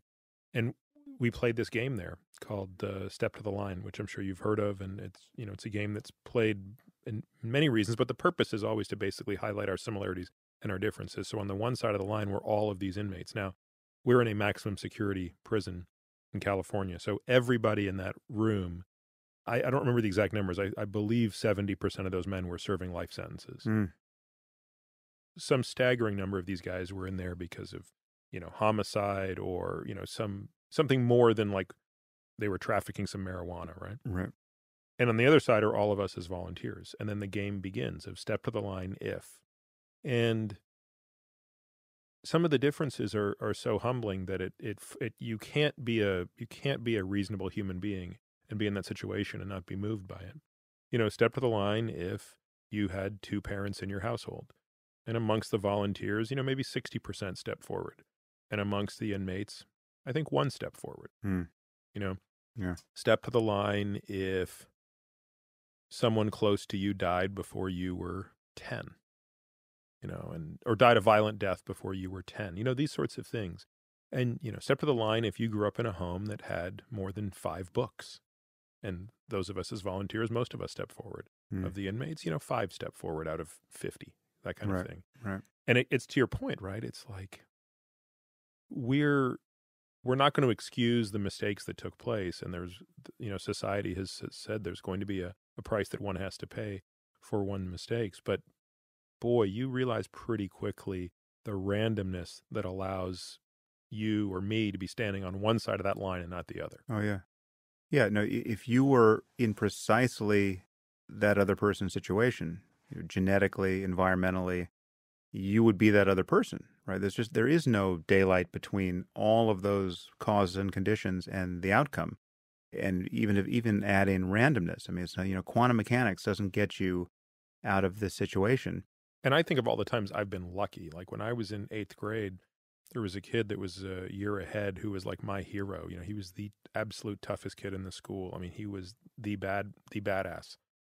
And he took me under his wing, So I was like really lucky to be the 8th grader who this super tough, badass kid really liked.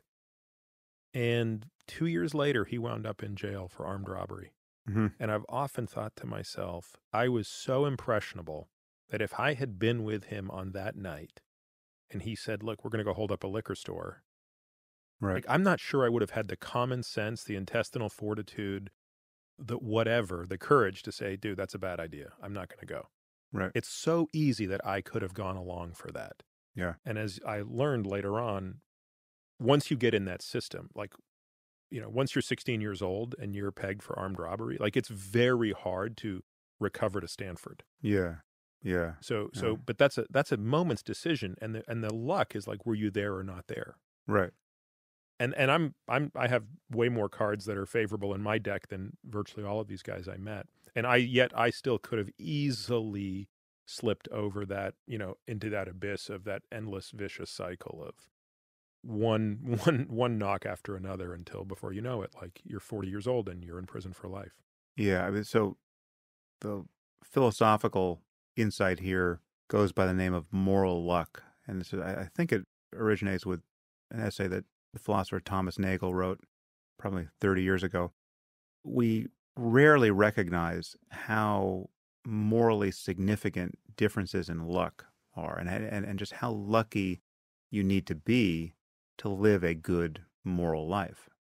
Any one of those things could have been marginally different, and you'd be the guy who was an accessory to armed robbery, right? I mean, just think of how many times most of us have driven drunk or not 100% and nothing bad happened. The difference between nothing bad happening and killing somebody in a crosswalk is enormous and just life-deranging. Stranger still, because it's not even classed for most people as a significant risk they're running, texting while driving. I mean, I would say most of the people listening to this podcast have not totally shut down their texting while driving, right? They're not even thinking of it as a grotesquely irresponsible thing to be doing, right? And because it's too tempting. You're at a red light, but being at a red light migrates into the first 100 feet of your now responding to a green light, and then there's the moments on the freeway, and and every day there's some totally normal, responsible, upstanding person like you or me who kills somebody's kid in a crosswalk because they were texting. The significance of that difference in luck, it's extraordinary. And, these are unrecoverable errors most of the time. So there are two sides to that. One, it can get you to take more care in all the spots where more care massively increases your odds of living a happy, fulfilling life. But it also can give you this different framing that allows you to feel compassion for even the worst people on earth, right? You can just recognize that if you change enough of the variables, you would be playing the same game they're playing. And I think this is so important, Sam, and I don't think I understood how important this was until I read something you wrote, which I'm paraphrasing, so I'll be bastardizing it. But the gist of it was, it's really the caliber quality of our thoughts that determine the quality of our life. Mm. And so let's take a most extreme example. I had a friend who was killed by a motorist who was texting. So he was on his bike. He couldn't have been in a safer spot, actually. And a woman, got distracted for a moment and killed him. And I was angry in a way that sort of felt like it was never going to go away. And truthfully, a big part of it was selfish. It was, I don't want this to happen to me now. At the time I was a cyclist, I was like, I'm sick and tired of seeing cyclists get hit. And some of the times they're getting killed, but they're getting hit all the time. Right. And it always seems to be these, not always, but 90% of the time it's these distracted drivers. Sometimes the cyclist just does something stupid, but for the most part, if you get hit, if a cyclist on the road gets hit, the driver's usually at fault. Interestingly, unless alcohol is involved, those drivers are never prosecuted. Right. And I spent so much time being so pissed off. And part of it was just my own grandiosity. Like, my life is too valuable. I'm not going to die on the side of a road because some driver's too stupid to turn off their phone or blah, blah, blah, blah, blah. But then I had, after kind of reading something you wrote, I reflected on it years later and thought, I've never once asked myself what that person is going through who killed Nick. Yeah, yeah. What is her life like today? Because there's no way she forgot that. There's no way she doesn't go to bed at night and think about the fact that it's such a tragic story. Not only did she kill a guy who's just a beautiful soul who had, a bunch of children, he was killed 2 days before his life insurance policy kicked in. Mm. He was killed on, I believe it was May 30th. No, it was May 31st, and he had a policy that didn't start till June 1st. Mm. I mean, it's like you couldn't make this story up. It's so tragic. But it's too easy to not reflect on her pain. Yeah. Which you could say, well, Peter, that's ridiculous. She doesn't deserve any empathy. Put all of that empathy towards Nick's family. But in the end, if I'm really optimizing for my own quality of life, there's no upside to just being upset about this. Like, there is some benefit to accepting the fact that everybody here loses. And if that makes me less angry and makes me hate that person less, isn't that a good way to think about things? Well, yeah, but I would even put it more strongly because, again, she, the driver, was profoundly unlucky because she was guilty of doing something that all of us have done. Everyone listening to this podcast has done and didn't pay that price. Worse still, she's guilty of doing something that most of the people listening to this podcast will continue to do even after hearing this podcast. This is a reset that I'm convinced most people are not quite ready for. At a certain point, self-driving cars will come to the rescue. But the difference between being someone who was texting and didn't even notice the danger because nothing bad happened, and being someone who killed your friend is just luck. And so, yeah, and you can only imagine how awful it has been to be the person who was irresponsibly texting and who killed somebody in the prime of their life, just to hear the details and to have been the person who initiated that tsunami of suffering. Just imagine a website where you present the texts that were the proximate cause of death. Right. How irrelevant they must have been. Yeah. The juxtaposition between what people felt couldn't wait another 30 seconds or 30 minutes and what the tragedy resulted in the loss of yeah, life. it would be astonishing. I mean, we can all predict what it would be, but That's a sick idea, but it's a pretty damn good idea. Yeah, yeah. Again, it's just, if you imagine what that woman went through, it's you would not want to trade places with her. So I want to shift gears for a moment and go back to a discussion I had a week ago with one of my friends who's a patient. He's been really struggling the last few months. He's a father. He's a wonderful guy. He's got 2 kids, 3 dogs, and he's a guy with a really big heart. So he's one of these guys who just, I don't know, you get the sense he could never be upset at anybody. He could never, not want to take care of somebody around him. But one of the dogs, which is the first dog he ever had, died, had cancer, and they went through a bunch of treatments, and the dog ultimately died. And I think for him, losing that dog was certainly on the spectrum of losing a child, right? I don't think it's the same, but I think for him it was very difficult. And he's been unable to sort of get back in the saddle, so to speak. And it's reflected in, frankly, his cortisol levels. I've never seen cortisol levels so high. So his degree of hypercortisolemia is, if you didn't know better, you'd think he had a cortisol secreting tumor, actually. It's so profound. And we were talking about it, and he confessed that he couldn't stop dreading the death of his other 2 dogs, who are, aged 6 and 7 or something like that. So these aren't dogs that are going to die tomorrow. In fact, these aren't even dogs that are, sick in any way, shape, or form. Right. But as he's 3 months out from the death of this dog that was probably 14 or 15, he's spending every moment now dreading the loss of these dogs that are going to die in 5 years or something like that. And it was very hard for me to try to console him, because I didn't want to be dismissive of the pain, but I also wanted to remind him that, that's the antithesis of being present, right? It's like, but your children and your 2 dogs are right here with you right now, and they're perfect. Yeah. And all the worrying you can do about when these 2 dogs die doesn't change the fact that they're going to die, but you don't know when, and you don't know how, and you don't know any of these things. How would you explain to someone like that, in not necessarily the most technical sense, but maybe in sort of an appeal to their emotion, why this effort isn't going to pan out, and why there needs to be a new strategy for getting over this loss?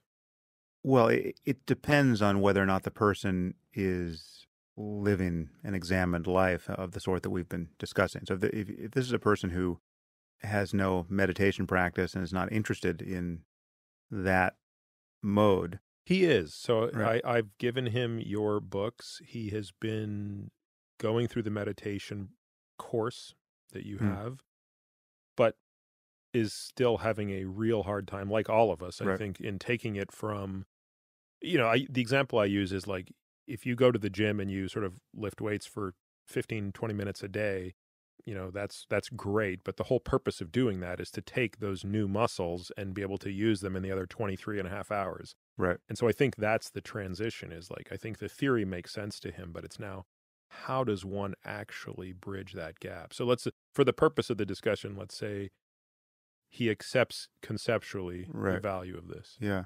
Well, so then to become sensitive to the actual mechanics of suffering. I mean, the only way to suffer this dog's absence is to think about it and not know that you're thinking about it, right? So it is to be subsumed by this process of ideation and to have no perspective on it. And framing can help here. So you can say, well, there were many experiences he had with this dog alive where the dog wasn't physically present, right? The dog leaves the room.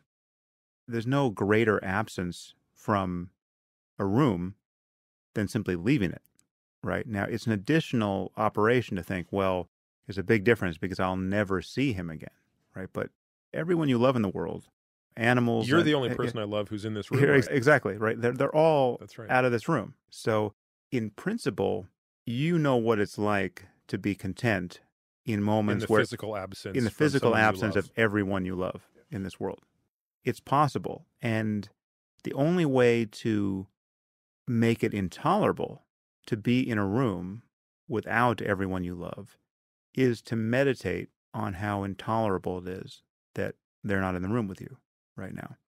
And this is why meditation is such an amazing skill, because, and this has a point of contact with your prison story.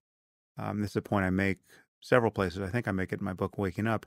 The amazing thing about meditation is that, once you actually know how to meditate, it's possible to be alone in a room for weeks and months and even years. I mean, several teachers I studied with had spent literally years alone in caves, where in most people's lives, solitary confinement is considered a punishment, even in a circumstance where to be outside of that room is to be surrounded by murderers and rapists who you might have to fight, right? So, like, even in prison, people don't want to be in solitary confinement, right? Because it's so intolerable to be left alone with your thoughts.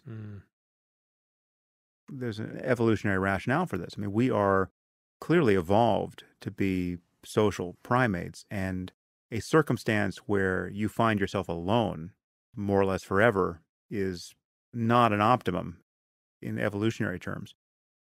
But it's just simply a fact of the human mind that it's possible to discover a form of well-being that not only survives contact with solitude, but it's just totally undiminished by solitude. And if you can discover that, even for moments at a time, you can then enjoy the company of everyone you love without this feeling that your well-being is at its core predicated on being able to have them at any moment you want, or that it's predicated on the totally forlorn hope that this circumstance is going to endure forever, that no one will die, that no one will leave you.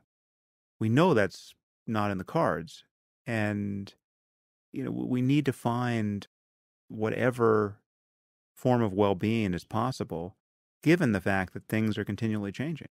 Your thought experiment, or not, it wasn't really a thought experiment, but it made me think of something, think of all the people who are thrust into solitary confinement. I mean, tragically in this country, it's an absolute epidemic in the U.S. prison system. And for all of the realities of how inhumane that is, especially for the lengths of time people find themselves in there, do you think there's a subset of people who inadvertently stumble into mindfulness without being formally taught? So the analogy would be like if I threw 16-year-old Sam into a weight room, but I'd never shown him, or forget a weight room, into a basketball court. You'd never seen basketball before. There is a basketball. There is a net. And I said, you're confined to this room for a year. Like, at some point, will you figure out picking up the ball, bouncing it? I wonder how hard it is to put that ball through that hoop over there, shooting at all of those things. I mean, it seems unlikely, right? It seems like on some level you would have to at least be shown what to do. And then even if you're left alone, if you could come back to that lesson. And so similarly, you take a guy and let's say you put him in solitary confinement for a year. He's had no exposure to mindfulness. Is there a chance he's going to spontaneously figure out, oh my God, this is far less painful if I'm actually present in, the sensations of my body versus the ruminations and thoughts that are going to torment me? Or is that something that is just so counterintuitive to the ethos of who we are that no way, like, you're going to have had some exposure to this to at least be able to be thrust in that environment? It's definitely possible, because it is just the way consciousness is if you're paying attention. So it's there to be recognized in each moment. But the odds are against anyone doing it. I mean, there are people who have spontaneously awakened to this. I mean, they're kind of famous, adepts, certainly in the Eastern tradition. Or there are Western philosophers who have had intimations of this, where Jean-Jacques Rousseau has a story about riding in a boat on a lake, I think, and spontaneously falling into kind of some very open and non-egocentric state of consciousness that we would recognize. But the difference between having clear information and a clear map and not, or having an erroneous one, is just enormous. So I know I wouldn't have been able Yeah, to have done it. Like when yeah, I think about how counterintuitive, how difficult it is to practice mindfulness, to go through the practice. yeah, Like I think if you'd put me in solitary confinement for 100 years, I would have never stumbled into that, yeah. unfortunately. So I would have been confined to have, just been tortured. Well, also, worse still, it's possible to be practicing mindfulness and to be on retreat and not recognize many of the things that you really do want to recognize about the nature of the mind, because the way the mindfulness has been taught to you is, however subtly encouraging, of a kind of goal-seeking practice. And this is something I write about in my book and talk about in my app.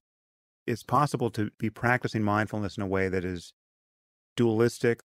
It's kind of ramifying of the subject-object perception, and therefore the goal of recognizing the selflessness of consciousness and being relieved of the sense of ego at the center of it, the sense that there's a meditator or a thinker of thoughts or an experiencer of experience, that it can be posited as the ultimate goal of some incredibly laborious spiritual path that just has to be traversed by increments over years.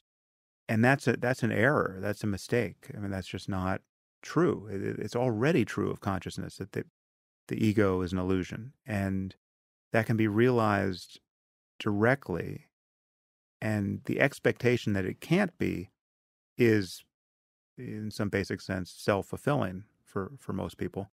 So, yeah, you can be in the most auspicious circumstance, having devoted a massive part of your life to just practicing mindfulness, and still be in a kind of crucible of unnecessary seeking and suffering because you have an erroneous understanding of what the path actually is. There are a couple of sort of semantics I want to. You've already alluded to a little bit the relationship between vipassana and mindfulness. Where does Dzogchen fit into this? And like, if you were to try to draw a Venn diagram of these different concepts, how would they overlap? Well, so vipassana is the name of the practice in Theravada Buddhism, the oldest tradition of Buddhism, and this is the Buddhism of Thailand and Burma and Sri Lanka. And vipassana, as I said, means insight, and you're having insight into what are thought of as the fundamental characteristics of all phenomenon. And these are impermanence and selflessness and unsatisfactoriness. It's often misleadingly translated as suffering rather than unsatisfactoriness. So many people believe that the Buddha taught that life is suffering, or that all experience contains some intrinsic suffering. That's not quite the message. It's that life is a circumstance where there is no unchanging, fully satisfactory basis for one's happiness, because everything is changing. It's by virtue of impermanence that the boat is always leaking, right? We're always bailing water. We're always responding to some slow emergency, really, where our health is always put in question. There's always some new pain arising in the body because we're simply not moving, right? You always have to respond to something. And our pleasures, however hard won, are fleeting. They're vanishing even in the act of acquiring them. So there's no place to land that is secure. And that's largely by virtue of the impermanence of sensory experience. But the selflessness component is separable from those two other characteristics. And, well, I should say, so that's vipassana. Vipassana is a practice whereby you would have insight into those three characteristics, and mindfulness is the tool you use to have those insights. So the training in mindfulness is a training in a kind of awareness of experience which is non-judgmental, non-reactive. You're not seeking to maximize pleasure. You're not trying to make pains go away. You're just becoming interested in a very open and focused way on what just what the character of every experience is. So if you're feeling restless, rather than try not to feel restless, you're becoming interested in and increasingly aware of the actual characteristics moment to moment of restlessness. How is it that you know you're restless? Where is it? What is it? I mean, we're talking about a pattern of energy in the body that you can suddenly recognize as arising totally on its own and changing based on its own dynamics, and you are merely the witness of that change in state. And so it is with any pleasant emotion or experience. And you keep dropping back into merely witnessing, and that is mindfulness when you can do it, when you're actually not trying to change anything, you're not judging anything, and you're not staying at the conceptual level of you're not thinking about experience. You're just experiencing experience more and more closely. And so if it's a matter of paying attention to sensations in the body, you're not staying at the level where you feel like, oh, my hands are sweaty, right?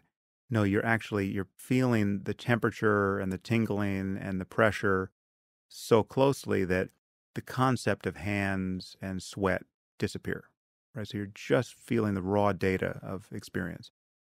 And these changes can be pleasant. I mean, your sense of even having a body can disappear while you're meditating. And it just resolves into a cloud of sensation.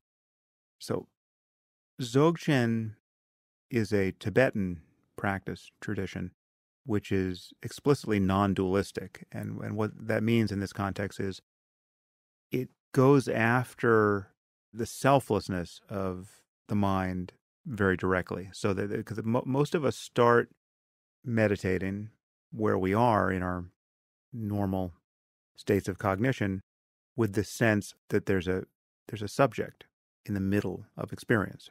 There's a mind in the head, and it is by definition separate from everything that it knows, right? So there's the subject that can be aware of sights and sounds and sensations, and this subject is also a thinker. It's producing, it's in some sense the author of thoughts.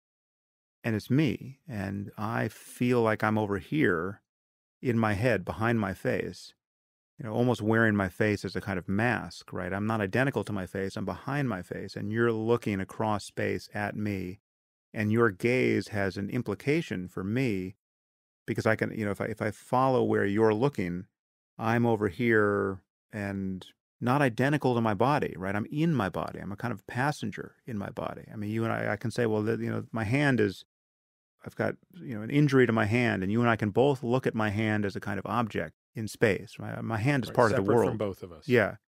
And, obviously I care more about my hand than you do because it's my hand, but if something's wrong with my hand, I'm still over here up in my head, behind my eyes, some distance from the hand. And I can imagine being without the hand, right? It could be, if I lost my hand in an accident, well, then I would have one less hand, but I'd still be me up here in my head, behind my eyes, right? That locus of knowing, that sense of being located in the head as a self, as an ego, is the starting point for everyone in meditation. And you can do Vipassana from that starting point. You can be taught the method of mindfulness meditation, and you just begin to pay more and more attention to what it's like to be you. And you can notice these three characteristics of impermanence and selflessness and unsatisfactoriness. The Pali is anicca, dukkha, and anatta, or anicca, anatta, and dukkha in that order. And you can start from wherever you are, and who knows how long it will take you to have this insight, a fundamental insight into the illusoriness of that starting point of being a subject in the head. Now with Dzogchen, you can't start until you've had that insight. And so the path of Dzogchen, it entails becoming available to that insight in various ways. It's usually a matter of actually forming a connection with what's called a Dzogchen master in the Tibetan tradition. There's someone who can actually point this out to you in conversation.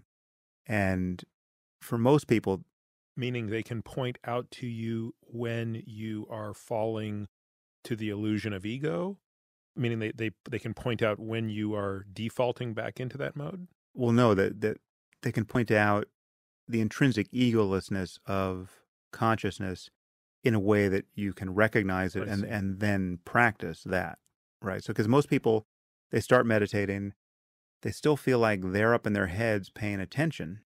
It's that now I'm paying attention to the breath. Now I'm noticing the difference between being lost in thought and being mindful. But it doesn't fundamentally cut through the sense that there is one who can be mindful, right? And, you can have experiences where the apparent distance between subject and object can collapse, but they can come in a haphazard way where you don't know how you had them and you don't know how you'll have them again, right? It's like it can come by virtue of paying closer and closer attention to sounds and sensations and things that are arising. And you can suddenly feel like, in that moment of hearing that bird, there was no me and there was no bird, there was just hearing. That can collapse again and again. And it did for me, when I was spending time on retreat practicing Vipassana. But I always associated it with the intense concentration of retreat. And it seemed unavailable to me in ordinary moments of consciousness. Off retreat, I'm driving in traffic or, working at my computer or whatever. Like, there's no way I'm going to touch that level of concentration. I haven't been spending 14 hours a day meditating. So this is a kind of a peak experience that isn't available now. Well, with Dzogchen, you discover that the reverse is true. All the peak experiences are no more empty of self than ordinary waking consciousness is. And you can recognize this about consciousness in any moment. And it doesn't actually require previous moments of building momentum. Framing really counts for a lot here. So I spent a lot of time practicing with this one Burmese meditation master, U Pandita Sayadaw. And the analogy he would often use is that progress in Vipassana is like rubbing two sticks together to get fire. The moment you stop, the heat dissipates and you're back to zero, right? So it's like you'd have this sense of you'd be on retreat with him, practicing for, up to 20 hours a day and trying to make your mindfulness absolutely continuous. So that's the difference between sitting and walking meditation and every other moment. You're doing a ton of sitting and walking meditation. It's like 16 hours a day of that. But every other moment when you're going to meals or anything else, you wake up and get out of bed in the morning, every transitional moment, getting a cup of tea, you're trying to link every instant of conscious awareness together with mindfulness. And whenever you would get distracted, part of you would begin scoring that as a failure to build up enough momentum to get to the goal of the fundamental breakthrough that was on offer by that path. So this framing, this idea that you're rubbing two sticks together, the moment you stop, they're cooling off and you've made no progress, right? That's the opposite framing for Dzogchen. The framing you need for Dzogchen is there's this something already true of consciousness. You're not trying to produce this thing. You're not trying to get rid of the ego. You're not trying to change anything about what is. You're trying to recognize a feature of consciousness that is already the case. And it's actually nearer to you than you think. It's not a matter of going deep within and having some kind of breakthrough. It's actually right on the surface of the most ordinary form of consciousness. It doesn't require any pyrotechnic change in the contents of consciousness. You're not actually closer to it if you take acid and all the colors begin to change, or you feel a change in your energy such that you feel this kind of buzz of connectedness to all things. As anyone who's taken acid can verify, that's on offer. But all of that's interesting. All of that's, I'm not discounting the power of those experiences, but those experiences are no less empty of self than every state of consciousness. Just precisely the state of consciousness that's compatible with, reaching for a glass of water and drinking it without anything novel intruding. There's no bliss, there's no rapture, there's no profound or spiritual change in state. It's possible to recognize in that moment that there's no center to consciousness. And so what Dzogchen is the path of discovering that there's no center and then taking that insight as your only object of mindfulness, so that what you're mindful of thereafter is that there's no center to consciousness. So whatever's appearing, sights, sounds, sensations, you are continually dropping the implied center. It's kind of a steep path because it's hard to start. You can't really start. I mean, everything you're doing before you have that insight and can notice it again on demand, everything you're doing is by definition a preliminary practice to that, because you need enough mindfulness to notice what is to be noticed and to follow the instructions to start that path. But you certainly don't have to have spent years on retreat to start that path. And so it's having good information is certainly better than having misleading information there. This practice, as I said, is it's challenging. It's just not, there's no two ways around it.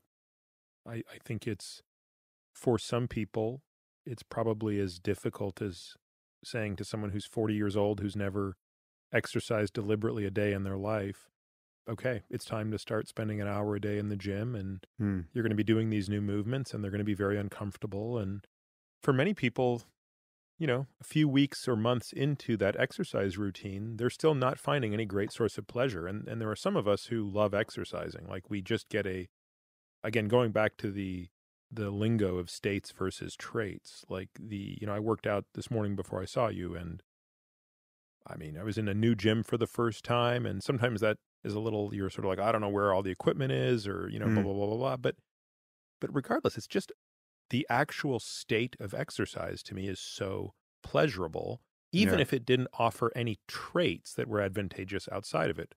Of course, the real reason we exercise is not for the hour that we're in the gym moving around these artificial pieces of iron. It's because of the benefit that gives us both metabolically and structurally beyond the time we're exercising. Right. Is it safe to say that for most people, the experience of meditation doesn't produce a state that is necessarily as pleasurable as, say, the MDMA state was that you could describe? And that really the reason this ought to be considered by someone who is not meditating is more the traits that come outside of the act of meditating, the act of the practice? Yes. Well, so it's possible to have extremely pleasant states arise in meditation, both ones that have a kind of ethical implication like loving kindness, and ones that just are sort of the equivalent of you being on heroin, right? So it's not necessarily pointed in any auspicious or pro-social direction. It's just you experiencing more pleasure than you've ever experienced. But none of those experiences really can be the point, because they're transitory. When they're gone, they really are gone. I mean, the demeaning analogy to drugs is not inaccurate. Like, what's the point if it's just a matter of getting high and you're a no better person in the world as a result of having had that experience? So it really is about having a fundamentally different relationship to experience in general. All of the counterproductive ways in which you grasp at the pleasant and push the unpleasant away. I mean, just like that. I mean, there's a fairly Buddhist framing of it, but I think it's appropriate. I mean, basically, it's about not suffering unnecessarily in the end, right? And then not broadcasting your suffering to the rest of humanity. So it can't be about having an experience that's extremely pleasant and becoming more and more attached to that experience. And so that's one of the things that's misleading and a potential downside of getting very good at so-called concentration practices or absorption practices, is that they don't have the power to give you a perspective that is a fundamental antidote to egocentricity and selfishness and even, kind of starkly unethical instincts in other areas of your life. And they really can be fundamentally no more interesting from a kind of a larger examined life perspective than a drug experience. I mean, to take some clear examples here, there have been gurus who have behaved shockingly unethically in their lives and had, their reputations ruined, and they just leave a wake of unhappy and and even destroyed people behind them who there was no doubt were meditative athletes, and in many cases focused on concentration practices. So if you had to ask, well, what was it like to be these gurus when they were meditating? Certainly not all of them were frauds. Many of them were, truly talented meditators, but they were meditating in a way that was not, it was a separate game they were playing, right? And again, it was a game that was probably produced immense pleasure while they were doing it, but it didn't fully undercut everything else about them that was going to be, fairly monstrous in relationship to other human beings. This is where framing or the overall concept of what one is doing is pretty important, because there are pathological states of pleasure. There are even pathological states of spiritual pleasure. I think the suicide bomber, before he detonates his bomb, they're in states of a kind of ecstasy. They have a religious expectation for what's about to happen, which entails going to paradise and experiencing more pleasure than anyone can imagine. And in almost every case, that's sincere and deeply felt, and these people are about to get whatever they want, and they know the creator of the universe is happy that they're going to get it. So that there's nothing about ecstasy per se that is good or even benign, because it can be pointed in the wrong direction. I think right. It's a missile that doesn't necessarily come with a guidance system. Yeah. And I think what we're looking for to lead truly better lives across the board is something that is anchored to an ethics, for lack of a better word, where our spiritual or our contemplative tools are actually making us better people across the board. And again, there's some bright lines here that I think are useful to draw. So for instance, not lying is a major variable for me ethically. It's just like having formed a commitment to being honest in basically every situation that wasn't like just a self-defense situation. I don't think you have to be honest to the person who's attacking you, right? Or seems likely to attack you, but to put dishonesty somewhere on the continuum of violence and only resort to it where things have broken down so much that you're just not dealing with another person as though they're a rational interlocutor, that is massively simplifying of a person's life. Right now, very few people have made that commitment, but having made it. When did you make that commitment? I know you've spoken about this, but how old were you when you decided that? I was 18. I was freshman year in college. I took a course taught by this great professor, Ron Howard. Not to be confused with that Ron Howard. Yeah, no, not the former actor, now director. This course was just an examination of whether it was ever ethical to lie. Virtually everyone goes into that course more or less not even knowing what their relationship to lying is. They haven't been sensitized to it as a significant variable in their lives in terms of, maintaining their relationships or their reputations. Or, yeah, I lie sometimes, and they're white lies, and, sometimes it's just too awkward to tell the truth, and you don't know how often you do it, but everybody does it, and the world could be no other way. And this course was just a machine for exposing the dysfunction of that. And more or less it was like a seminar where everyone was just kind of coming up with scenarios where it must be all right to lie. Surely this is a white lie that is better told. And the professor would shoot that down. And most people left the course more or less certain that lying was virtually always the wrong move for purely selfish reasons. It was just like, it was not creating the life you want. And by being committed to not lying, you were closing the door to all kinds of complexity and risk, both interpersonally and reputationally, that you absolutely want to close the door to. It's almost analogous to texting while driving. Just decide not to text while driving.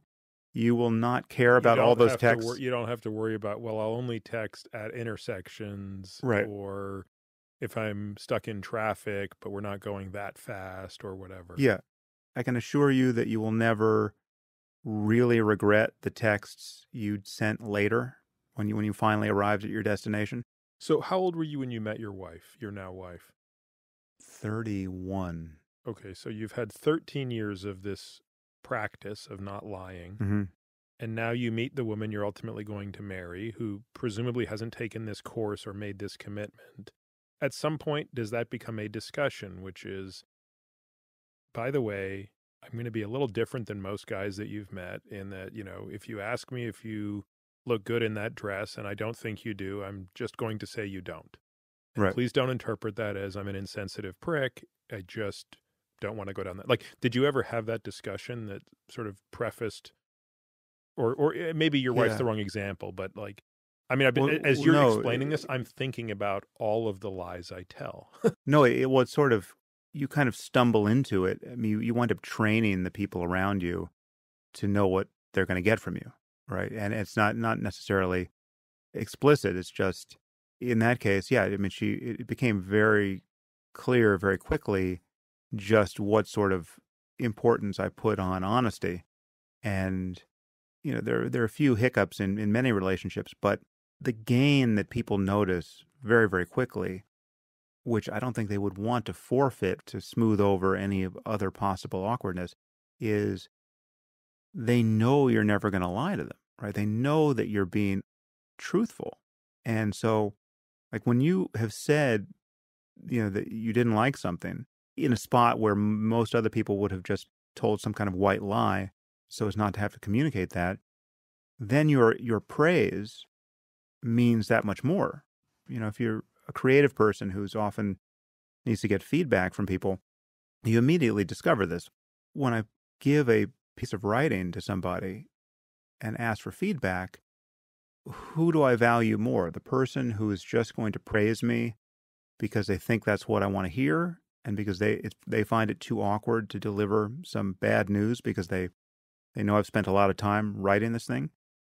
Or do I want to hear from the person who is actually finding flaws in this thing I've written and will now, because I'm going to them early, now has a chance to spare me the public embarrassment of broadcasting these flaws to all humanity? Clearly, I value the other reader more. And once you see the alternative, you realize you want the people who will be straight with you. And then you meet people who think they want feedback, but they don't want feedback. You can have a more or less grown-up relationship to the opinions of others. The people who don't want feedback, who just want to be told that what they did was fantastic, well, if they're surrounded by honest people, they very, very quickly feel the cramp of that, right? They want to be surrounded by liars, and they'll curate their connections as a result. You won't ask that same person again if you're the sort of person who didn't want an honest opinion and pretended to ask for one. Is it possible for someone to, let's pick an extreme example, but could one go into public office and take that oath that I will never lie? I mean, is that compatible with politics, for example? It is widely assumed that it's a deal breaker, right? I think virtually everything that's wrong with our politics is the result of the mismatch between interpersonal ethics of this sort and what works and what wouldn't work in the public sphere. I think it should be compatible with politics. I think dishonesty should exact a massive reputational cost in politics. But now we're in this strange, mirror universe where the most dishonest person anyone has ever witnessed is the president of the country, and suffering absolutely no reputational cost among those who love him for his dishonesty. It's like it's not a bug, it's a feature. In my view, that is the most dysfunctional thing about the Trump phenomenon. It's what it's done to the value of honesty in our public conversation about politics, at least to half of the electorate. Pointing out that he's lied yet again is completely ineffectual with the people who don't care that he's lied. I mean, they just assume he's going to lie. It's a very strange performance. It's like not even about representing reality anymore. It's not that the people who love Trump are reliably duped by him. It's that they're not holding him to a standard of honesty at all, right? And his dishonesty, however obvious is a different kind of performance. It's almost like, I mean, there's been an analogy often drawn to professional wrestling. It's a fake sport with fake violence. And the fact that it's fake is actually understood by basically everyone who enjoys it, right? It's not like they're Right, taken in. unless you're 5 years old, Yeah. by the time you're a teenager or whatever, you sort of get that this is an act. Yeah. They're still very athletic. Nothing takes away from the skill required to do what they do. I mean, ironically, what they're doing is more dangerous than MMA for the most part. Yeah, I mean, they're getting horrific injuries sometimes, but there's no illusion that these guys are just as tough as the people in the octagon, right? So it's like they're people who watch both or are certainly aware of both, and they clearly understand what reality is. Reality is what's going on in mixed martial arts, right? There's things that are honest at the level of the language of violence, and there are things that are pure fabrications. They're lies. And something has happened in our conversation about facts in the political domain. And it's happened to some degree on the left for different reasons. But yeah, to come back to your question, I think we're paying a massive price for not being able to tell when people are lying definitively, like to not have a lie detector that forensically can be relied upon.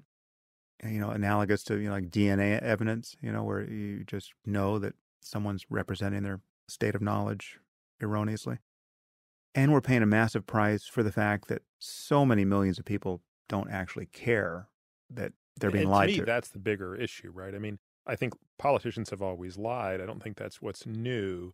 It's almost like a threshold has been crossed where it's... So you go back to sort of Clinton's impeachment, right? I mean, in the end, I think the legal issue was less about whether he'd had an affair with Monica Lewinsky. The bigger issue was that he lie under oath. Right. I mean, in many ways, that's what his impeachment came down to. Yeah. It's quite clear he probably did, right? I mean, we could get into the semantics of sexual relations, but it's pretty clear he lied under oath. But the point you're making is that now it's almost a feature. Like now it's almost...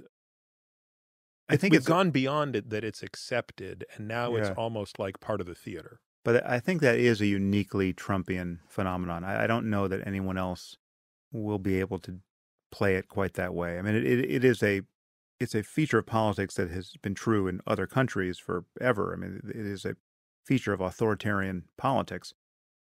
Wait, you mean Kim Jong-un didn't really do that well in golf? Right, he was 2 years old? Several holes in one. Several holes in one. Yeah. He doesn't defecate, I heard, as well. Yeah. In a democracy, it should be harder to get away with having one's lies exposed. And it's got, when you look at what used to matter, when you look at the fact that someone like Gary Hart, his campaign where he said that he was faithful to his wife and encouraged journalists to keep a sharp eye on him, and then was caught having an affair, like that was the end, right? Right. There is nothing like that that's conceivable for Trump. It doesn't matter how discordant his behavior is with his next utterance. His opponents are keeping score relentlessly. Like his lies are being documented every day. There are now thousands of them. People are keeping score. It doesn't matter with at least 40% of America. So it might matter for another person for those 40%. It really is a kind of personality cult phenomenon where it's just for Trump, for whatever reason, how he showed up, what he represents, he can get away with stuff that no one else can get away with. And that is what is so dysfunctional about having him in that role, from my point of view. So you have 2 daughters, right? Mm-hmm. So we think so much about how do we prepare our kids for the world that's out there that we can only say one thing for certain about, which is we don't know what it's going to look like. I mean, I had this discussion with my daughter last night, actually, or 2 nights ago, which was, Olivia, you're 10 years old today. The only thing I can assure you of, in 8 years, I have no idea what the world will look like. Yeah. But there are a handful of traits that I think will help you in life. And they might seem somewhat arbitrary, and they might seem somewhat ridiculous or even unpleasant. But the sooner you can figure out a way to put these traits in place, the more well-equipped you will be with whatever the future holds, right? So when I was 10, no one could have predicted that the internet was going to exist and that somehow that was going to have all of these implications, right? With respect to all the stuff we've been talking about today, specifically with respect to choosing to live an examined life, choosing to live a life where we are not constantly being lived by our thoughts, how do you teach your daughters about what the future holds? And I don't mean that in like a broad sense, but I mean, aside from encouraging them to meditate, and I'm sure at some age kids can learn mindfulness meditation, but how else do you try to influence your kids with respect to the lessons you've learned? I mean, they may never choose to go off on, you've spent such a significant period of your life on retreats. You've really devoted your entire life to this study. If they choose not to do that, they want to do something boring like go into medicine or whatever, how will you still impart some of these lessons on them? Or will it be much more by osmosis than anything deliberate? First, kids can be taught to meditate, and actually my wife has done that work Your wife a lot. teaches kids, yeah, right? she goes into At schools. what age does she start? Like 5, Wow. 6. It's amazing. I mean, you can go very quickly. You can go from just, the first class, which is just chaos, to a room full of 6-year-olds sitting in silence for 15 minutes. So it's amazing. I mean, it's like, Seems unfathomable. Yeah. And they get real benefit from it. I mean, it's not quite the same as adults connecting with the practice, but it can be pretty similar. I mean, they're becoming aware of their emotional lives in a way that kids often aren't. Do girls develop easier than boys at that age? Generally speaking, I consider them separate species. So yeah, I mean they yeah, do. Because my boys are wild. Like, yeah. I don't know how I could ever communicate any of that. Yeah. I mean, I think boys have a harder time sitting still, certainly earlier on. So it's amazing to see kids connect with the practice because they definitely do, and they just become aware of the linkage between emotion and behavior, thought and emotion and thought. But on some level, it just comes down to suffering and the end of suffering. It's just like, how much do you want to suffer? People are suffering in reliable ways based on... So do you spend time then explaining the nature of the suffering? Because I would agree completely. Nobody wants to suffer. I just think it takes many of us decades to even come to the realization of how much of our suffering is self-imposed. Yeah. So is part of it just getting them to realize that sooner? Yeah, and again, to point out many of the things we've discussed here, where it's like the power of framing, right? The power of expectation. So, I'll often point out to my daughters, even the youngest who's just turning 5, but for the most part, the oldest who's just turning 10, the mismatch between her expectation of how something was going to be and how it was. Right. And it's usually a negative expectation. She was worried about something happening, let's say a doctor's visit or, getting blood drawn or getting a shot. And the actual experience that was far less traumatic than she was worried that it was going to be. And to point out that all of the time spent suffering in anticipation of this negative thing was wasted. Right. Like there's a lesson to be learned here. Like the thing she thought she was sure was going to be awful turned out not to be so awful, or not in some cases not awful at all, right? Or even net positive, right? Because she had the experience of sort of overcoming a fear, or it's like she felt stronger as a result of that thing that just happened. So it's like the expectation is so often not only a bad guide, it's no guide at all to what is going to happen, and yet people suffer in advance over this thing that they're expecting to be negative. Even if it's going to be negative, you can decide to suffer once or twice. Yeah, exactly. Right? Kids can get lessons like that, and I think it's good to give them as early as they can get them.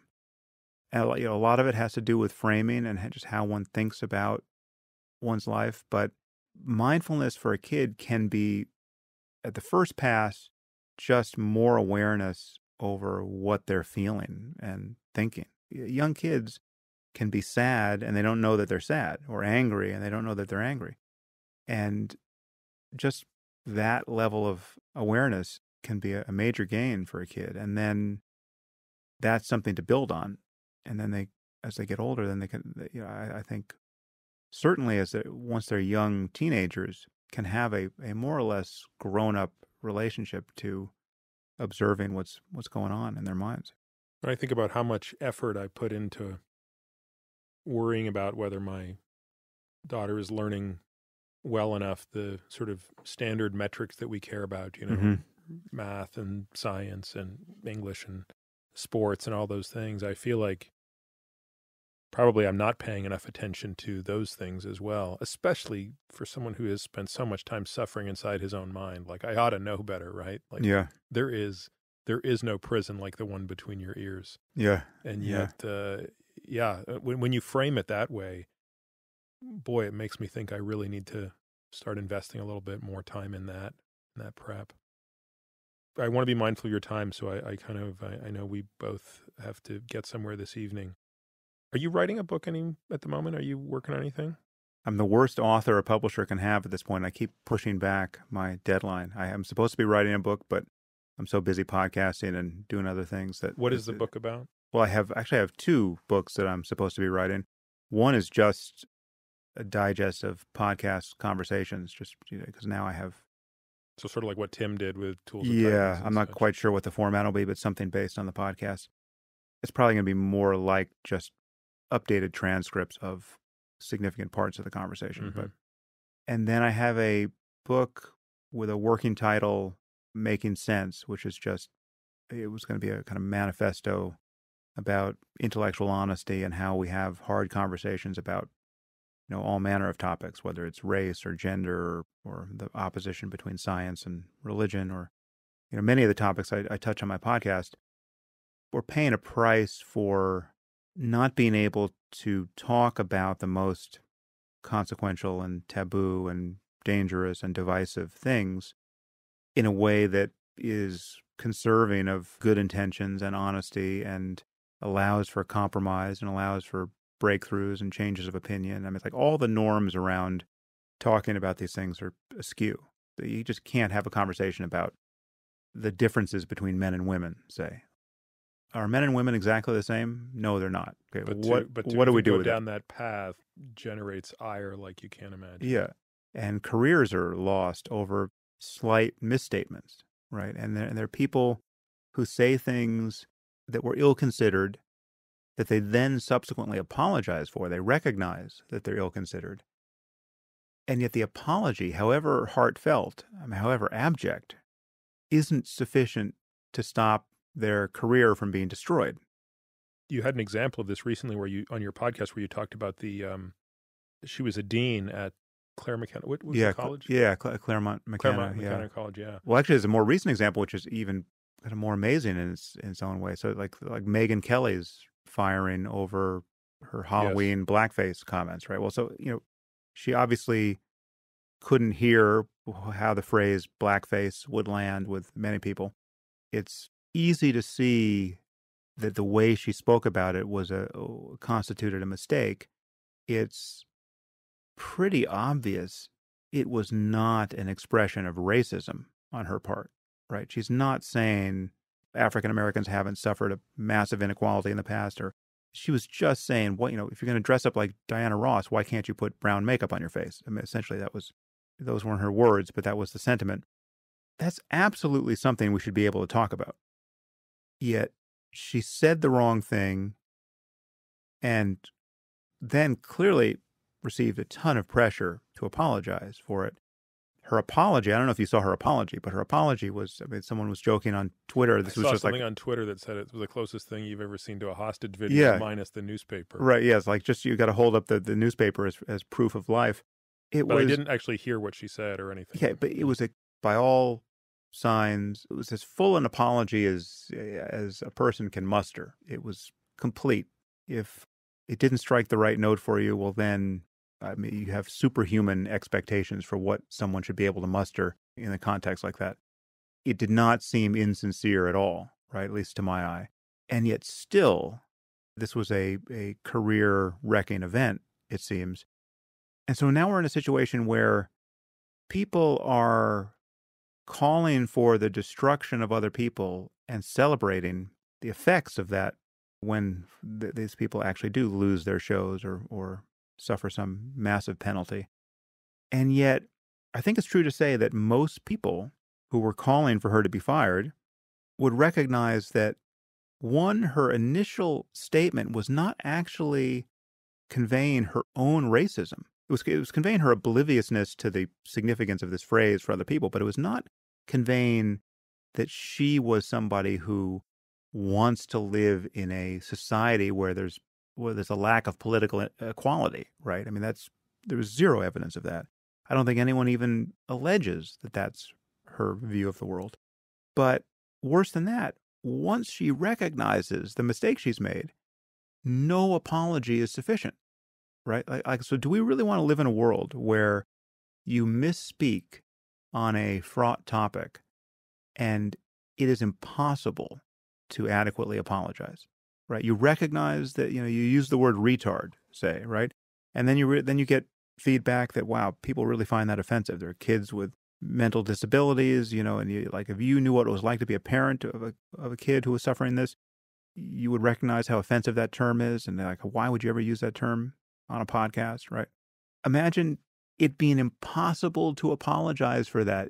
It's over for you, right? What's so interesting, bringing it back to the prison stuff, I remember when I spoke with Kat Hoke about this. So Catherine Hoke is the woman that used to run this organization called Defy Ventures, and now she's spinning up something that's going to be even better, actually, to which I've suggested to her, and I don't think I'm unique in this, a lot of people have suggested that this idea ought not just be something that's sort of a nonprofit. Like, there is such a benefit to the volunteers to going into this experience that it almost needs to be sort of a corporate development program. Mm-hmm. Like, people need to be paying to go and have this experience. It's so profound. Right.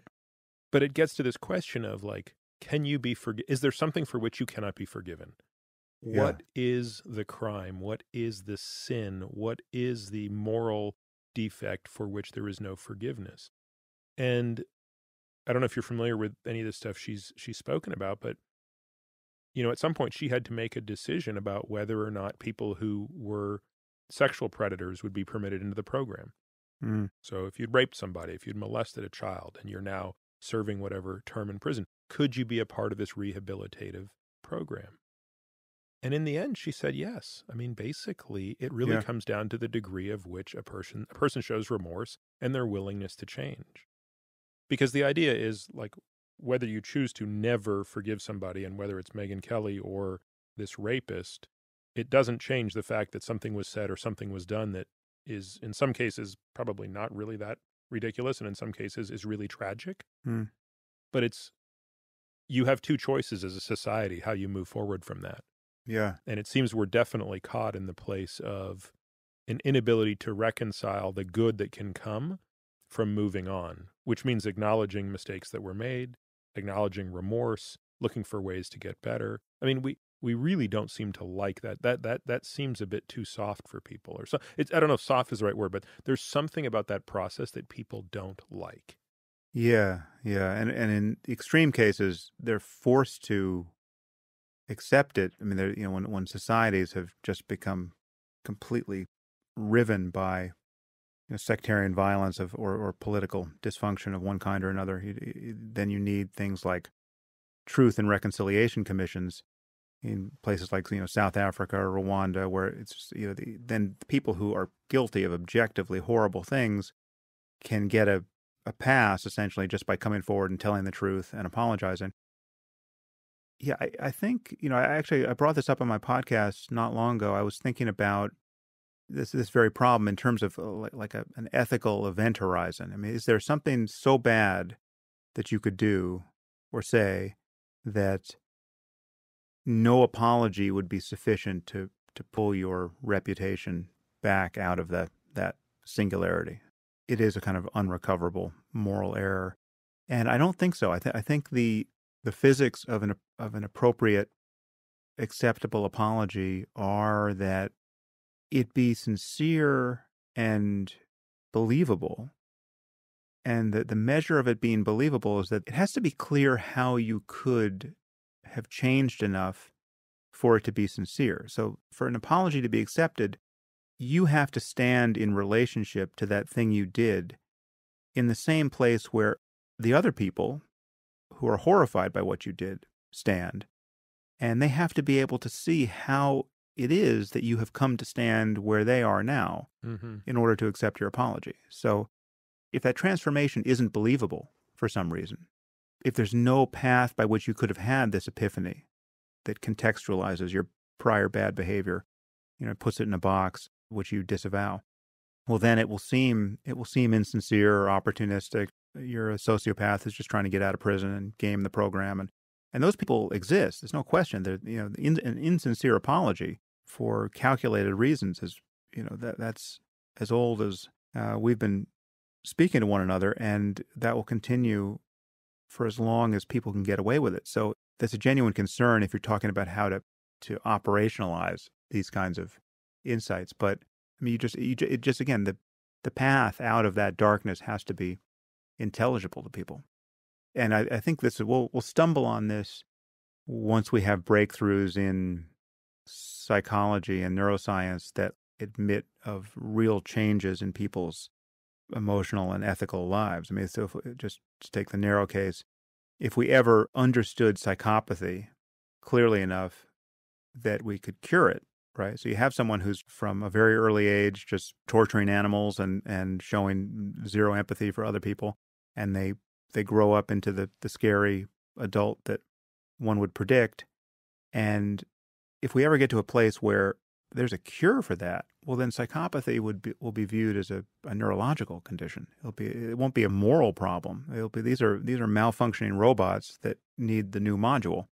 And just imagine if we had that cure, we'd be no more judgmental in how we applied it than we are when we cure any other disease. I mean, you're not thinking about when you're giving diabetics insulin, you're not thinking, well, you're lucky I'm giving you this insulin because you probably don't deserve it. You with your malfunctioning pancreas, you're lucky that I'm so tolerant that I'm willing to give you this insulin.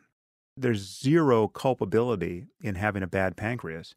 If we actually understood the neurochemical, neuroanatomical basis of even the worst behavior, if it was discrete enough that it Right. admitted of a cure, we would say, "Oh, we got to fix that problem." And it would be. Yeah, and do you hold out hope for that, Sam, or is that sci-fi? I mean, you're a neuroscientist, so you can speak to this with much more clarity or authority than I could ever speak of it. I hold out hope for it in certain specific cases. Yeah, I mean, we know it's true. I mean, we've already stumbled upon it in cases where you're talking about a brain tumor that is causing a problem, but causing a problem which shows up as uncontrollable rage or pedophilia, or I mean, there are cases where it's like the classic case is Charles Whitman, who in I think 1964 killed 14 people at the University of Texas, and he just had a glioblastoma pushing on his amygdala. And the amazing thing is that you might know this story because I've talked about it, but I mean, he suspected that he had something wrong with his brain, and he knew he was going to be killed by the police, and he recommended that they perform an autopsy to find out what was going on in his head. And yeah, he had a tumor which was arguably totally exculpatory. It was just in precisely the place that you would think, okay, he can't control his impulses, and he's feeling uncontrollable rage, and this tumor explains it. I think there's virtually no one who hears the whole story who thinks Charles Whitman was evil. He just seems profoundly unlucky. And on some level, a complete understanding of evil would reduce it to that same species of unluck. That is an amazing thought. It's hard for me to imagine because obviously the mass effects are the obvious ones, right? These lesions versus much more diffuse neurochemical processes. We're going to have dinner tonight, so I know what we're going to keep talking about, man. We got so much to keep going on. Yeah. For folks who are listening to this on my podcast who might not know you as well as they ought to, is samharris.org basically where they can find everything, your podcast, your blog, your books, all sorts of things. Yeah, and as far as my meditation app, it's just wakingup.com. But yeah, both websites. And some of us, like me, are lucky enough to have got it for free because we were supporters of the podcast before it came out. Yeah. But is it available for purchase now on both on Apple and on Android? I think Android's not quite out yet. No, it's out. It's out as of yesterday. Okay, so, fantastic. Because I know I had a patient who went to search for it on Android a few weeks ago, and it was coming soon. No, we're born on both platforms. So okay, well, congratulations, Sam. It is. I mean, I just want to say I want to thank you personally for the effect and the impact that your work has had on me. I find myself, like I said, spending so much time thinking about how to help people delay the onset of diseases that kill them. And in many ways, you're doing the same thing, but in some ways a higher stakes arena, which is how to prevent people from suffering so much, which in some ways is just harder to measure. We don't have the same stats on that, right? I can rattle off all the stats on what the probability is that you're going to get cancer by the time you're 70 and what's the likelihood you're going to make it to 90 without a heart attack and I can rattle off all those things, but we don't keep the same stats for how much we suffer. And I think of your work as among the most important things that have helped me and now by extension some of my patients who are willing to go down this path with me to reduce that burden of suffering. Nice. Well, glad to hear it. Well, thank you. Thank you for making so much time this afternoon. Yeah. It's a pleasure. And congratulations on the podcast. You are one of these few examples of somebody who goes from the conversation of, I think maybe I want to start a podcast.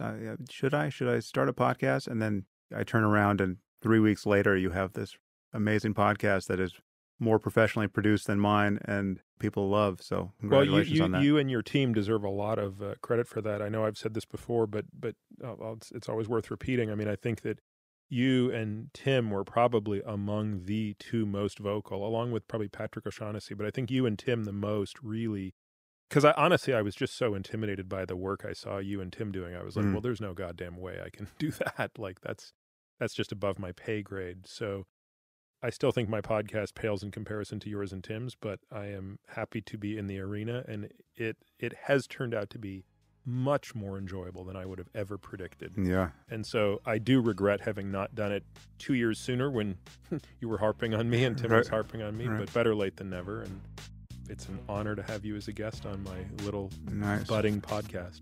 Well, keep it up. Thanks, man. You can find all of this information and more at peterattiamd.com/podcast. There you'll find the show notes, readings, and links related to this episode. You can also find my blog and the Nerd Safari at peterattiamd.com. What's a Nerd Safari, you ask? Just click on the link at the top of the site to learn more. Maybe the simplest thing to do is to sign up for my subjectively non-lame once-a-week email where I'll update you on what I've been up to, the most interesting papers I've read, and all things related to longevity, science, performance, sleep, etc. On social, you can find me on Twitter, Instagram, and Facebook, all with the ID Peter Attia, MD, but usually Twitter is the best way to reach me to share your questions and comments. Now for the obligatory disclaimer. This podcast is for general informational purposes only and does not constitute the practice of medicine, nursing, or other professional healthcare services, including the giving of medical advice. And note, no doctor-patient relationship is formed. The use of this information and the materials linked to the podcast is at the user's own risk. The content of this podcast is not intended to be a substitute for professional medical advice, diagnoses, or treatment. Users should not disregard or delay in obtaining medical advice for any medical condition they have and should seek the assistance of their healthcare professionals for any such conditions. Lastly, and perhaps most importantly, I take conflicts of interest very seriously. For all of my disclosures, the companies I invest in and/or advise, please visit peterattiamd.com/about.